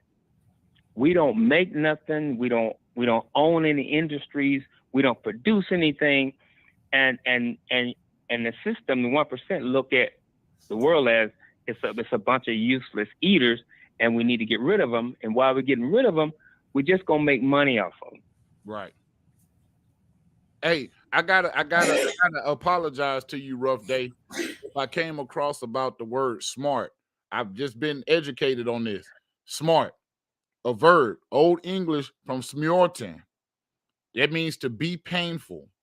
From the Proto-Germanic, smarta, source also of Middle Dutch, smerten, Dutch, smarten, Old High German, smerzan, German, schmerzen, to pain, originally to bite. From pi, smerd, which means pain, which is perhaps an extension of the root mer, which means to rub away, to harm. So yeah, perhaps you're right. We weren't smart enough because we should have been causing these people pain. So I have to make that correction. I have to clear that up. And that's what I'm saying is this is a part of why they say we don't feel pain, because they've already, prior to that, they already eliminated us being smart enough. Because the word smart means pain. That's what it actually means. Right. You used to have those old videos where a little boy get hurt and he said, "Man, that's smarts." That's what that word actually means. Right. So they've already removed our intelligence. You know what I'm saying? So so basically when you have them dismissing our pain, you basically have them calling us liars. They'll just exaggerate. You know what I'm saying? And it's, again, another character attack. That's why identity is extremely important. And when we go over what we're explaining and what we outlining it, when we put into our documentation to put to the world to reestablish our proper position, is that we have not gone through slavery. Our number is going to be extremely high. We haven't gone through slavery, and we can compare what we've been through, what we have gone through in historical records of what slavery is. It don't even compare. Right. We lost everything. We were dehumanized. Agreed. That's what we got. Right. We were lost absolutely positive. Exactly. We lost our history. We lost our nationality. We lost all of our faculty. Y'all have taken our faculties from us. Do you know something, man? Have you ever noticed this, man? And this is something that we do on a daily basis that a lot of people probably don't even realize. And even white people start doing this. But back in the day, when you talk about a greeting, who do you think came up with the greeting in the form of what's going on? What's happening? Man, what's up? We seek answers from each other to wonder if anybody knows what's really going on. Just think about how we greet each other as opposed to top of the morning, a good morning to you. You know what I'm saying? Everything's peachy. No, it's like, hey, man, what's up, man? Do you know anything? What's up? We got the little head nod. We got all that shit. I just had to bring that up. When you brought that up, I'm sorry. That may be off topic. But I noticed that we always address each other asking, do you know what's going on? Because I don't know what the fuck's going on. I agree. That's the natural beauty of God's people. We automatically create stuff, okay? And we create as time is going. And it goes into the future. And it's like a rhythm. It connects to the past. And then it connects to the future. And it seems so simple, but it's so powerful. That's what we do as a people. Yeah. However, we're not vicious. We're not. Matter of fact, right now, the fear is one day, them black people in America are going to turn on, but we're not going to do that because we're not a vicious people. We're God's people. And because we're not vicious, to the victor goes the spoils. And that's why we end up being the spoils. Right. But I think the spirit of the times is changing on that rough day. And I think for lack of a better word, I feel like we're going to smarten up, start causing some pain out here. Whether it be pain in them pockets, pain in the court system. I'm not saying do nothing violent, but we know we'll smarten up and we'll figure out where to cause pain. Right now, the pain is in the credibility. See, once we destroy the credibility of this system and people understand that it's cap and it's bullshit, and that anybody who sits back and regurgitates the talking points of the system is bullshit and cap, we're going to be on a better path to smartening up. Go ahead. Go ahead. This is why I put in my video the law of diminishing intent, what I put at the end, because it goes with everything that we've been saying. If you go back to what the brother on the call or Rough Day has been saying, they are relying on our own eating habits. Well, what is our eating habits? Well, I'm 5'11". I was about 250, 245, and I used to eat because I was bored, right? And when I ate when I was bored, what was I eating for? For pleasure. Right. So we value pleasure. Why do we value pleasure? Because we value comfort. And if we do a contrast of these two words, smart, which means pain, and comfort, are they in alignment with each other or are they in opposition? They in direct opposition. The word smart means pain. Pain is in direct opposition to comfort.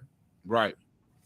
Comfort is the most vicious, vile, demonic, evil, sadistic thing in your life is comfort. It is the worst thing that has ever existed. You have lost 100% of the time. It has never helped you. It has nothing to do with rest. It has nothing to do with recovery. It has nothing to do with anything helpful for any reason ever.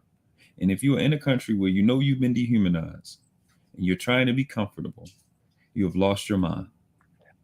Well, that's what the problem is with that's the problem with our older generation, and that's where the disconnect with the what they call the civil rights generation is that they were rewarded with things immediately. Those people that lived through that time, they saw progress. We can't blame them for that, but what we do blame is comfort. It's comfort. See, we had a crack epidemic because of comfort. We had the 70s and the drug explosion because of comfort.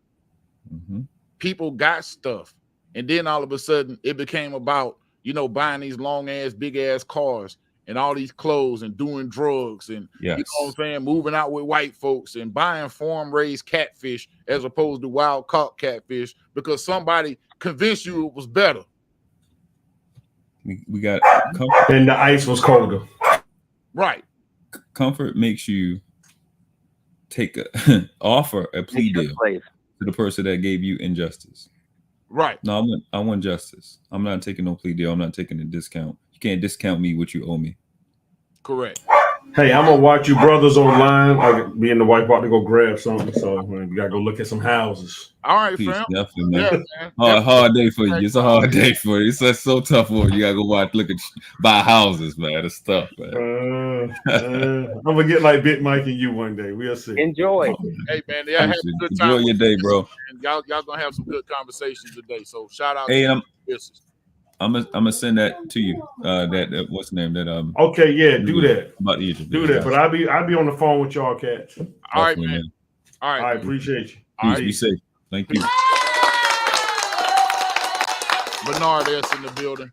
Yeah, we're gonna go ahead and finish going through this, man, because there's a lot more good information on here. I'm gonna let it go on rock out, and then what we'll do is we'll collect and talk about the rest of it. Is that okay? That's fine. Okay. Century that we still have not shaken off, despite all our knowledge and sophistication. They're deeply ingrained. Doctors like Sims might fit the Dr. Frankenstein stereotype, but they weren't outliers. Historically, Southern doctors who used Black bodies for troubling experiments were the norm. It's a very common question. How can we judge our forebears? You know, those guys in the 18th century who practiced medicine in a way that appalls us today. You know, we think, how could you do that? I did not judge the practitioners based on our own ethics. I judged them based on the ethics of their time. It was not acceptable back then. We just did not hear from the people who protested against it. After the Civil War ended, the 1900s brought a wave of immigrants to the U.S. It sparked a race panic and coincided with the birth of the American eugenics movement. One of the movement's key objectives was to reduce the childbearing potential of the poor and disabled. Leaders included birth control pioneer and Planned Parenthood founder Margaret Sanger, who eventually devised the controversial Negro Project, or family planning centers that pushed birth control in the Black South. It was a project that even garnered support from W.E.B. Du Bois, a founder of the NAACP, who wrote that Black people bred carelessly and disastrously. By the mid-1930s, more than half the states passed pro-sterilization laws, and often sterilization was forced. In 1961, future civil rights leader Fannie Lou Hamer went to the hospital to have a tumor removed, but was subjected to a hysterectomy without consent. The procedure, which rendered women infertile without their knowledge, was so common in the South that Hamer is said to have dubbed it the Mississippi appendectomy. African American babies were no longer economically valuable. And African Americans themselves had gone from being a resource to a nuisance. In June of 1973, the SPLC uncovered 100 to 150,000 cases of women who had been sterilized with federal funds in Alabama. Half the women were Black. In recent decades, women of color continue to be exposed to dubious reproductive health programs. In December 1990, the FDA approved a contraceptive called Norplant, and it was selectively marketed to Black teenagers in Baltimore schools. You know, one of the current birth control methods now in the United States is Norplant. Norplant fans like David Duke, the former KKK Grand Wizard, even introduced legislation to give women on welfare an annual reward of $100 if they agreed to get Norplant. And it's time we start to encourage welfare mothers to be responsible. That bill never passed, but the implant ignited a debate on whether long-term contraception, like Norplant that lasted 5 years, could be used as a form of social engineering when pushed to specific communities. Today, as we continue to lose Black mothers at alarming rates, a deeper look at the past may be a good step towards creating a more equitable healthcare system. Hi guys, thanks for watching. Of course, there's a lot more to the history of how the US medical system has mistreated people of color than we could fit in the video. Everything from the Tuskegee 90 experiments to seconds. Jim Crow laws segregating hospitals. But we hope it starts to give some context to the racial disparities we see in medicine today. ProPublica has been reporting on the disparities in maternal mortality in the US and how it's the most dangerous industrialized country in which to give birth. Check out that feature piece in the link below. And we're seeking your help in understanding the problem. So if you nearly died during pregnancy or you know someone who died due to childbirth-related complications, then check out that link in. Hey, let me 60 seconds. Let me take this off. Rough day. Yes, sir. Hey, we're about to lose the blog talk, man. So go ahead and give your last words because it's about to go off in about 1 minute. So I'm gonna let you go ahead and have the last word on this. And then you can come join on the link if you'd like. Okay, no, I'm out after this. I appreciate you. Enjoyed the time today. Look forward to the next time. I'll try not to be late. Well, better late than Have a never, great day. man. You too, man. We got my brother Rough Day, man. He come through, man, dropping knowledge on the platform every time he comes through, man. Look, you're not gonna find a group of more thorough people on any other platform. I'm gonna let you know right now. This village is serious. 10 seconds. This village is serious. I'm gonna go and end this episode on Blog Talk. I appreciate y'all for joining the Big Mic Drop. For those of you who are listening to me on Blog Talk, we're gonna continue on the Facebook Live. You can catch me on YouTube at the Big Mic Drop YouTube channel. Don't forget to like, share, and subscribe. All right, I ended that. Thank you for using Blog Talk Radio. Goodbye. I'm gonna tell you this, and people may look. This may be unpopular with folks, but this is why I celebrate every time. And shout out to Oklahoma for creating an abortion law that pretty much outlaws abortion and gives basically fathers and families the power to sue those who provide these services or lack of services, disservices to women, period. I would like for Black women to use it more and stop playing into what's going on. You're seeing what's happening. You're seeing that sterilization is happening. The illegal immigrants that were stuck in Osceola County here in Georgia, that were getting hysterectomies, they would go in for a damn toothache and come out with a hysterectomy. These people have not stopped the method that they've been using to take us up off of here. At all. And we need y'all to stop being complicit with white supremacy. Look, if you don't want to have a baby, stop fucking. That's the way you don't have a baby. Yeah. But see, this coupled with the over-sexualization, the hypersexualization that's going on in the music and online, it got people confused. But Neely Fuller Jr. says, if you don't understand the system of white supremacy, everything else you think you understand will only confuse you. That's why you got cats out here on the YouTube and all over these different platforms stumbling and fumbling over their words, having to come back. Look, this is how I know Jay-Z lost the doggone battle with Nas. How I can say this with confidence, because Jay-Z had to make 3 songs to combat Ether. Ether was the definitive diss track in that battle. Mm-hmm. The Big Mic Drop, The Village, we're the definitive diss track in your bullshit. Now it's funny, y'all like to troll my man Noble. Y'all like to troll all these folks, but ain't nobody coming fucking and trolling with me. And I'm calling y'all niggas out. Can't pay him to come over here. They won't come to my channel. Can't pay him to come over here. They can stay in the chat. Exactly. Can't pay him to let Noble on a damn panel.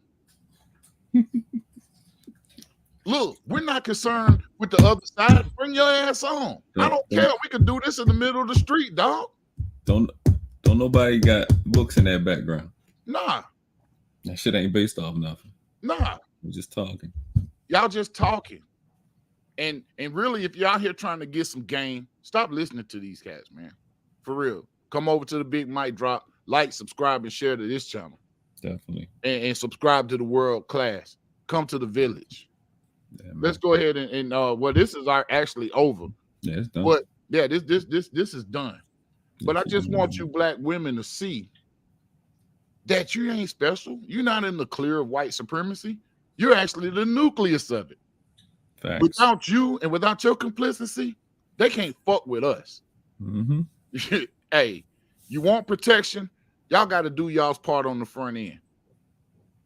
Do what women have always traditionally done. Protect the home, protect the family. The man protects everything. That's my thoughts on it, man. What are you said something that was really important before we get up out of here. That I didn't forgot that was my goal, man. These intermediaries, I should say, that has participated in our oppression here. We need to check for them first. We need to get reparations. We need to put class action lawsuits against some of these people, these medical industries.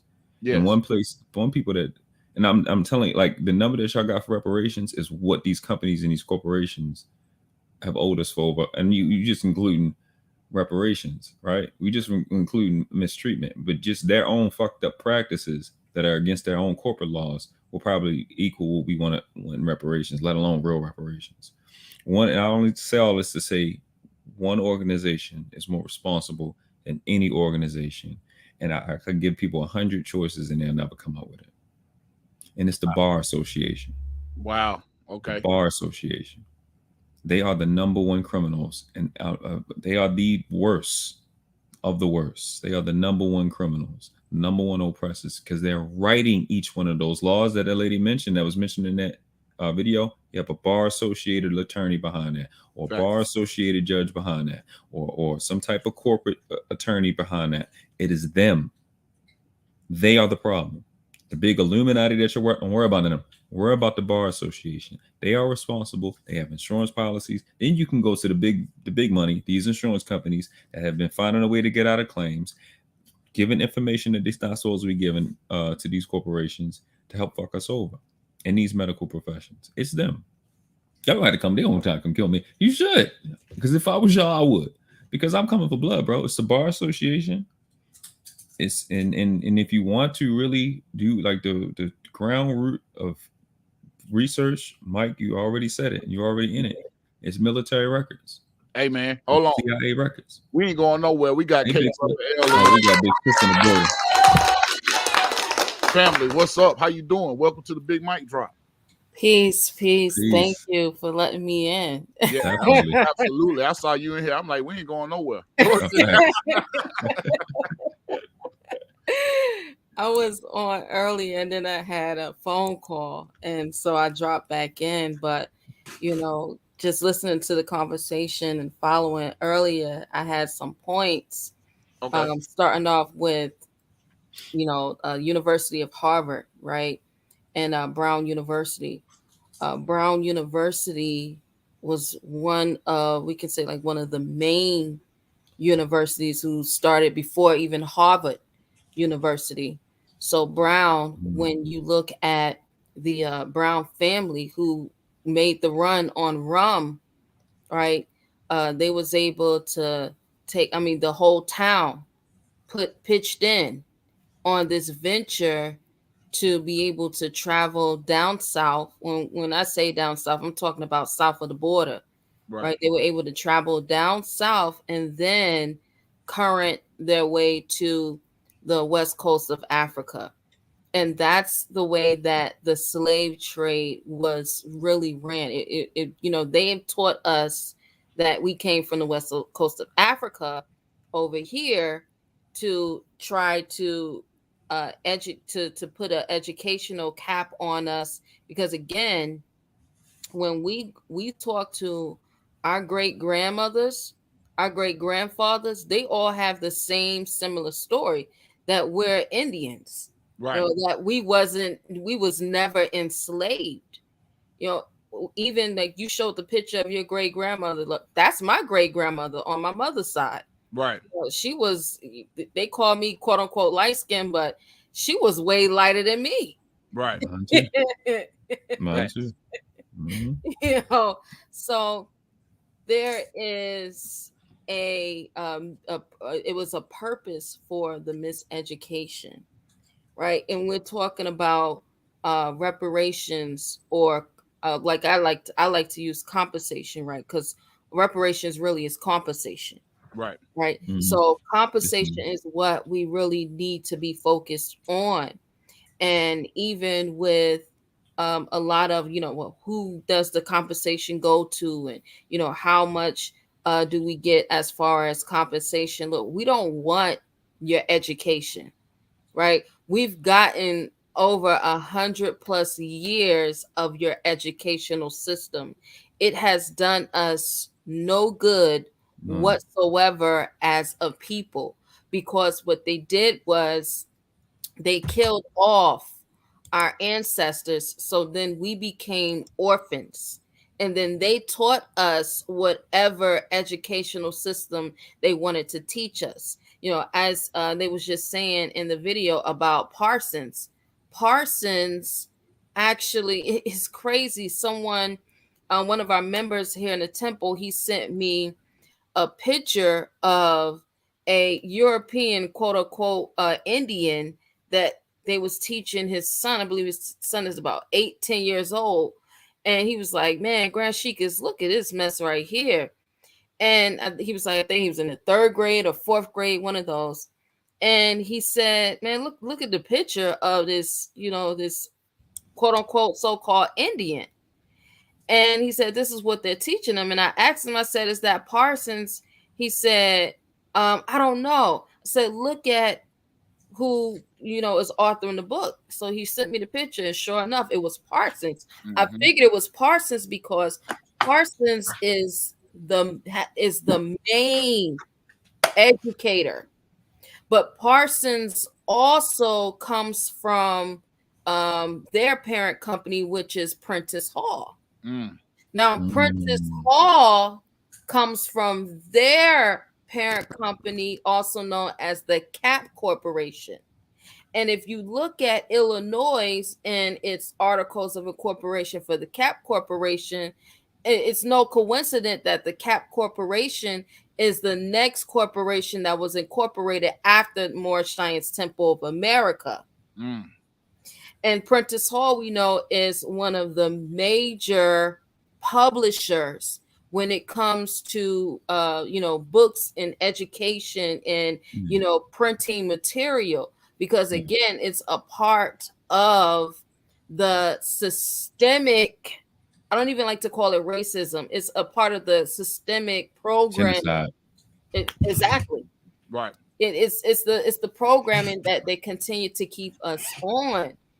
Even so much when we go back to you all were talking about earlier about the brother came on, he was asking about the Vikings, right? And the Vikings being the Moors, and we see the Viking story not even understanding that those are even Vikings, right?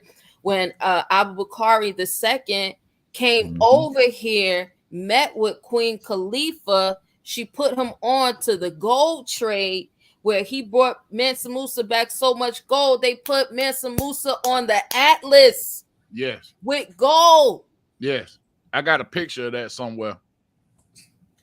Because this is our story. This is a part of our heritage. The reason why they were able to overtake us was, again, we had those of us that was instructed to keep them in those caves.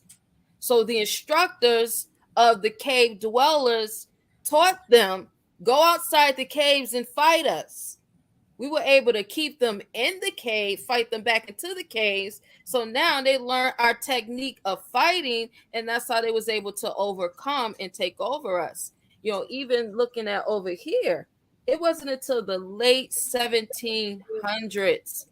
You can look at the actual charters of the county of Washington, the county of Georgetown. In the history of their charters, it actually says, when you read their history, actually says they didn't even have access, meaning they didn't even know that they could actually go over the Appalachian Mountains, because we actually had natural barriers that we kept them in certain locations. This is the reason why it wasn't until towards the end of the 1700s when they actually was able to get independence. That's when they found out they can go over the Appalachian Mountains to come over further west. Right. Facts. Yeah. So, we have to really look at, as we're piecing this together, we actually have to look at, you know, all of these aspects. You know, you was talking about the Windsors, right? We can trace the Windsors going all the way back. You know, even we can, you know, trace them back even before the Charlemagnian dynasty, right? We can trace them going all the way back to, you know, probably trace them all the way back to the German Dutchery, right? Or the Germania Dutchery. You know, so when we say, okay, look, we need compensation today, the way that we get compensation is through their industries, because they've always had charters to set up business.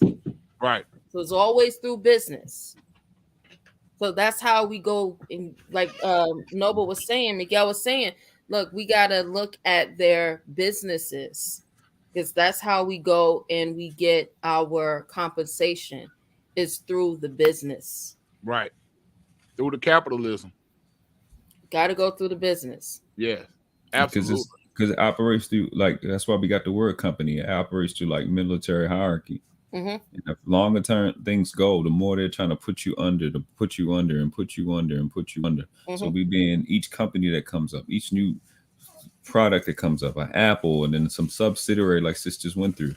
We're under all of these companies. They're just trying to bury us deeper and deeper and deeper with these companies. Right.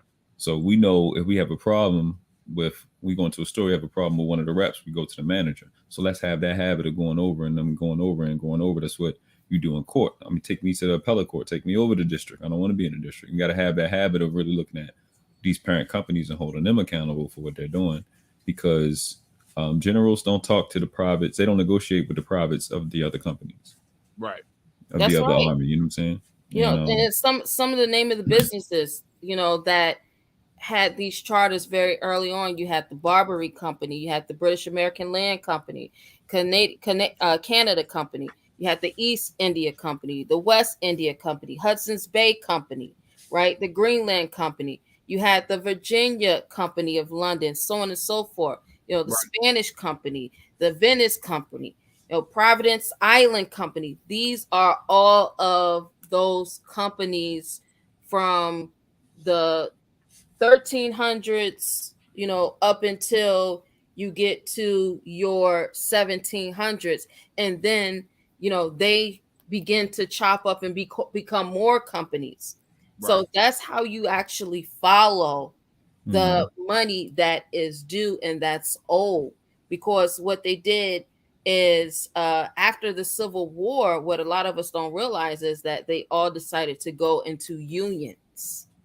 Yes, the labor unions. Yes, the labor unions. Right. So each of the unions was supposed to continue on with the everyday business, and they all offered something different in the industry, because now we're talking about the unions. That is the that's the height of the electrified age, right? Which was the second what they consider as the second industrial revolution, right? We're now in the fourth industrial revolution.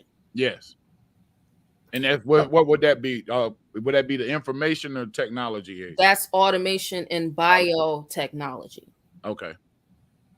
Right. Information and biotechnology. Here it is. We're in the fourth. This is how you know they don't have all the pieces and the parts of it, right? They're trying to bring on this fourth industrial revolution, but they haven't perfected the third industrial revolution. Okay. So if you haven't perfected computer or computing and automation, but then you jump to, well, you know, now we computing and automation, that's not the ideal anymore. Now we want to get into biotechnology and automation. Okay, that just lets you know, because they're continue to bring automation on. That lets you know that they wasn't able to perfect the third industrial revolution. Right. Right. They're going back at another go at automation. Exactly, because like Kanye said, you ain't got the answer, Sway. Right.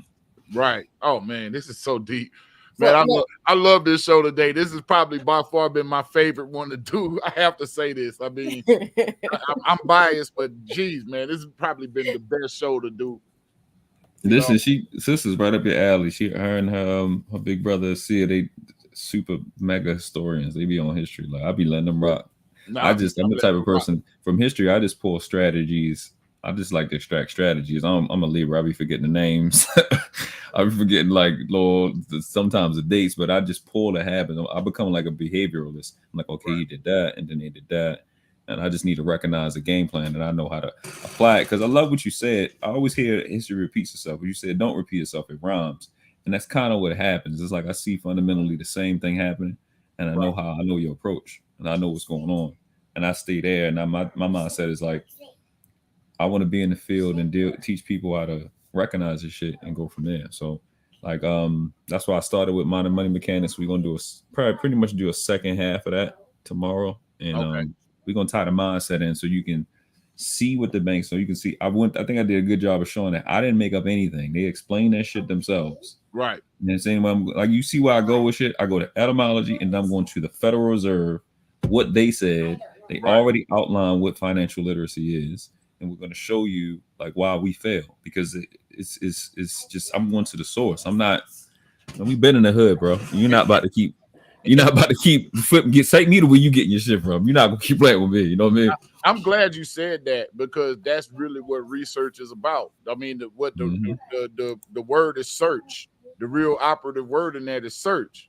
You know what I'm saying? So it's like, I'm not looking for your version of the story. I'm looking for where you got the version of the story from. And my goal is to get as close to the origin of this as possible in the form of a primary resource.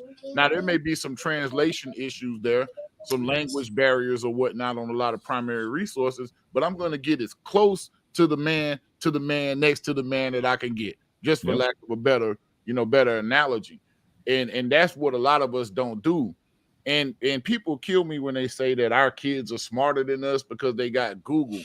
That right there is the biggest disinformation, because you literally got people out here parenting like their kids are smarter than them. One thing about it, if you don't know how to use a card catalog, you don't know how to use Google. Not the right way, because Google is going to bring up a list of things, probably pages of things once you type those keywords in. The closer to the bottom of the page you get, you have to be able to determine whether the information is truer or falser. I don't even know if that's a real word. But you have to be able to determine whether the information is truer or falser. And that's where being smart or not being smart, being intuitive. No, smart. Being smart. Yeah, I guess being smart. Because pain is the best teacher. Yeah, that's where being smart comes into play. The ability to discern truth from half-truth. Not truth from lies, truth from half-truth. Go ahead. I'm sorry. The beautiful thing about the word smart meaning pain is that it changes everything. It actually supports what we think. It's like like my mentor told me, he said success is a process. Right. He said when you cheapen the process, you cheapen the product. And usually people cheapen the process by comfort. You want to make things easier for you. You see the problem coming, you see the pain coming, and you try to tense up, you try to adjust, and you don't run through the process and really receive the information. You know what I mean? Like, you don't know how to play football until you get in practice and you get that first hit. And it's like, oh, yeah, it's real. And I just watched the box. I forgot. I think your brother was saying, but I don't really know until I get hit. Oh no, I watch the young dude from here. I watched himself. I forgot his name. He was saying that you don't really know. The fight ain't on until you get hit. Like, you have to understand that when you're that kinetic energy, that feedback is going to activate so many nerves in your body. That feedback, whether you get contacted or not, or whether you get rejected or not, that kinetic energy that you go through is going to solidify the information more than anything. Right. And being smart, pain has such a unique relationship with wisdom. It's amazing. You know what I'm saying? It's like when you get to wisdom, when you get past information, you get to knowledge, and then you get to wisdom. Wisdom assumes pain. It's not offended by it. And I think a lot of people are stuck because you stay at the knowledge part. Like know the ledge, like right, like know the ledge. You want to low, but wisdom just jump like they did in the Matrix. Yeah, just get in We there. just jump. You know what I'm saying? That's what wisdom will take you everywhere. And I think when you have a generation like this, to your point, that doesn't understand the process of information, then you have a generation that they come from that doesn't understand the process. Oh, the generation is smarter. They're not smarter. They just can give you answers back. They can give you feedback faster. That's not intelligence. That's not smart, because they can just click it, but they don't know how to research. You know what I mean? We all of us alive right now that's on this call. We had a time where you didn't talk on the internet to nobody else. You had to go down to the library or go get the phone book and call the guy and That's wait for right. the person to get to the phone. We had to remember about 10, 12 phone numbers, right? And minimum, auntie and all them that's going to be around. We had just our regular normal life. We were better researchers than these children today. Absolutely. And absolutely. And it's our fault for not transferring that. It's our fault for leaving them to the education system and not transferring those talents or that skill set to them, because it's ultimately going to undo them at the end of the day. Absolutely. Yeah. Hey, we're about at 4 hours on this thing. Kay, I want you to wrap us up. Yep. I want your final thoughts. Yeah, I just want to say, shouts out to everyone who came through. Thank you, brother Big Mike Drop, the world class, for really introducing me to this platform, right? To the tribe, me and the world class. We've been rocking out together for years. Yes. That's my I call him my little big brother, because he thinks that he's older than me. You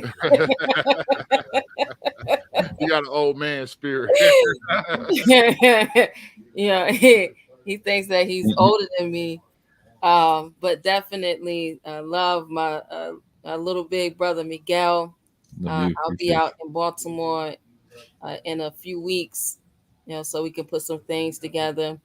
One of my nieces is she's getting married, so we'll be out in Baltimore in a few weeks so that we can get together. But I just want to say that as we are looking at and just evaluating these foreigners who have come over here, a lot of what the foreigners don't understand is because their education on us has been, MTV, VH1, and BET. So because that's been their education of us, and then moving forward with Black Twitter, the only things that they've been really taught about us is that we are lazy and we are ignorant and we don't take the opportunities that's here, that's afforded to us, right? But what's not taught to them about us is the systematic markers that have been in place. So we can go all the way back, like I was just naming off those chartered companies, right? We can go all the way back to the 1300s, even when they talk about the Moors being kicked out of Spain in 1492. Like, what a lot of us don't realize is that the majority of the land of Spain during that time was right here. Right? New Granada was right here. Right. Spain was all of what today is called the western part of the United States of America. So that was everything from the Missouri, on the Missouri River side, moving forward westward. And then you had what they call New Franco, which was like the French influence, which was the Missouri River through most of the Ohio River, right? And then you had the Appalachians, which was considered as the natural boundary between us and the Anglo-Saxons. So, all of this is not taught to them. This is not shown to them. So they are truly uneducated on who we are and what we have built as far as our nation, because we're home. We never left home. These are foreigners. The pale-skinned nations of Europe This Yes. is why they are Europeans, because they're not from here. Right. Facts. You know, they've been able to take over because of all of the infighting that we did and still today continue to do. You see us infighting now. The new platform to infight is social media. Right. Mm-hmm. So no matter what organizations that we're a part of, we continue to infight with one another instead of just saying, you know what, at the end of the day, you know, we understand that all of these things, all these atrocities have been done to us. So let's go and get the bag, right? Instead of going to get the bag, what we continue to do is we continue to infight because we allow, again, the foreigners to come in with, you know, their indoctrination of education, trying to tell us who we are, what we need to do, and how we need to handle things. No, we don't want any of their benefits. We don't want any of their resources. Give us back what is ours, which is our land, and go back home. Period. Facts. And when somebody asks you or tell you you don't know who you are, just respond. We are education. We are education for the world. And you're not welcome, by the way. That's why I tell them that too. You're not welcome. The game is to be sold, not told. Y'all done got a lot of free game about humanity over the last few 100 years, and it's to be sold, not told. So you're gonna have to square up. Yeah, y'all can't say we didn't give y'all nothing. That's all. I'm saying. Exactly. Definitely. I mean, colonialization with them is just, it's beyond crazy. When you listen to them and you look at how they live, you're just like, wow, y'all coming over here and, you know, you get this and you get that and you get this opportunity and you got that. I mean, you can even come from Haiti, right? Also known as Haiti, and get the best of the best when you come here. But when you, I mean, just look at what's his name? What's the little rapper that's down there in Florida? Kodak Black, right? Look at him. What is, like, second generation Haitian? Yeah. And look at all of the, you know, second generation Haitians that just moved here and they've overtaken the medical field. Right. You know, the first generation Haitians, you know, they've overtaken the medical field. You know, even if you go to Miami right now and you go to Little Haiti, you'd be like, man, wow, it is extremely crazy that people still live like that. But those aren't Haitians that live in Little Haiti anymore.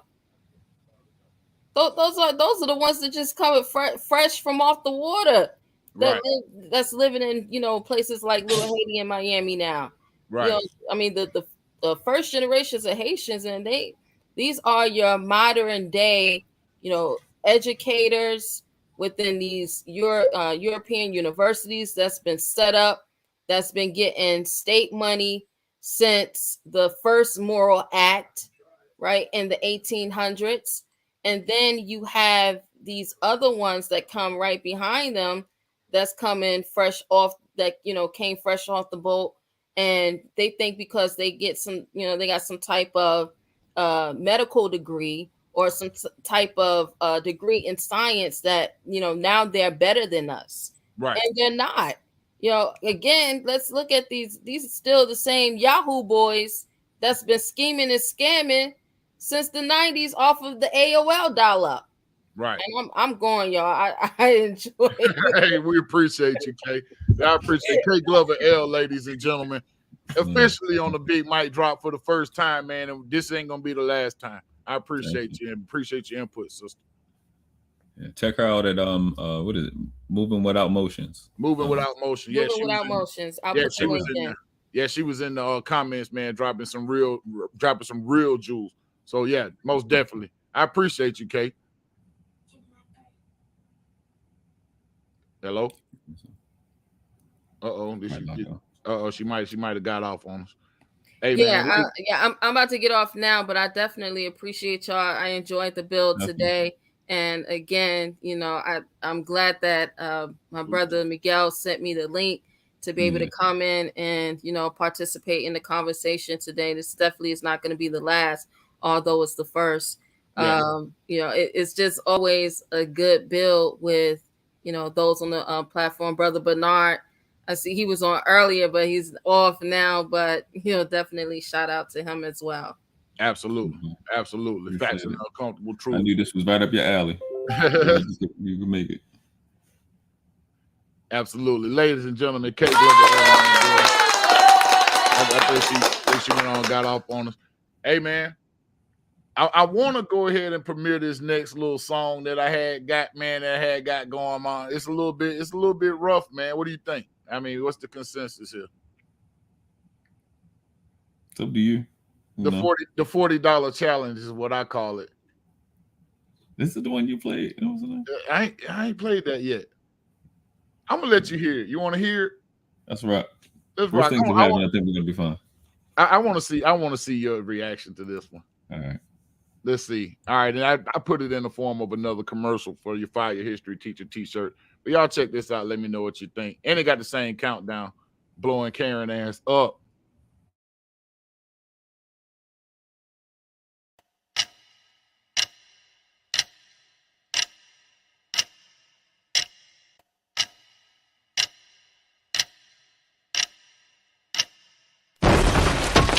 Mic drop. I wake up next to this guy, and as usual, I don't even know his name. I'm trying to get dressed quickly and get out of there before he wakes up, but I can't find my underwear. I look everywhere, but I just can't find them. And then it hits me. I had left them at another guy's apartment earlier that night. I'd buy that for $1. Yo, I should have known that she was loose with her morals, seducing me with the oral. Her questions were rhetorical. I'm really trying to beat a couple of times, after that make it historical. This shit is rather trivial. Now my sheet saturated with some shit that's looking like some cereal, so I nicknamed it Cheerio. In a derriere, dancing to the stereo, like she's in the discotheque out in Rio. Yo, she's hot, the opposite of Frio. That pussy wrap around her dick like a burrito. She got a white homegirl, we call her Cheeto. Orange glow, spray tan, man, they out the chain, yo. All I want is money. Money, give me some. All I need is money. Rarely do I get money all the time. I'd buy that for $1. Ever since she was young, she was a pretty chick. She used to be skinny. She had a baby, now she kinda thick. Her mother say she getting fat, I think she jealous. Back in the day, she used to be a hit with the fellas. Moved to the mob in '86 from Pinellas County, Florida, with a 4-year-old daughter. Aspirations to be a news reporter on Channel 10 or something. Need him to lend her something. He said it's cool as long as I can bend your stomach over the arm of the couch and proceed to punish. She agreed to let him fuck, then she told him run it. It's gonna cost you everything. Then she took his wallet. She tied him to the bed and started snapping pictures. He told her, mama, show your wife you fucking other bitches. She murked the bank account. His wife, he took the children. He threw the pistol in his mouth. He no longer living. All I want is money. Fuck you fucking bitch. Money, give me some. Taking my goddamn fucking kid, you hear me? All I need is money. Money all the time. I'd buy that for $1.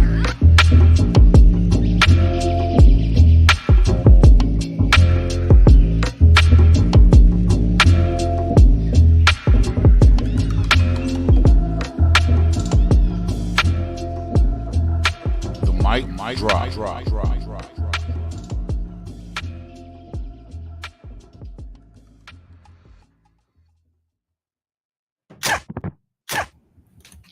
Ladies and gentlemen, the $40 challenge. That's what's up.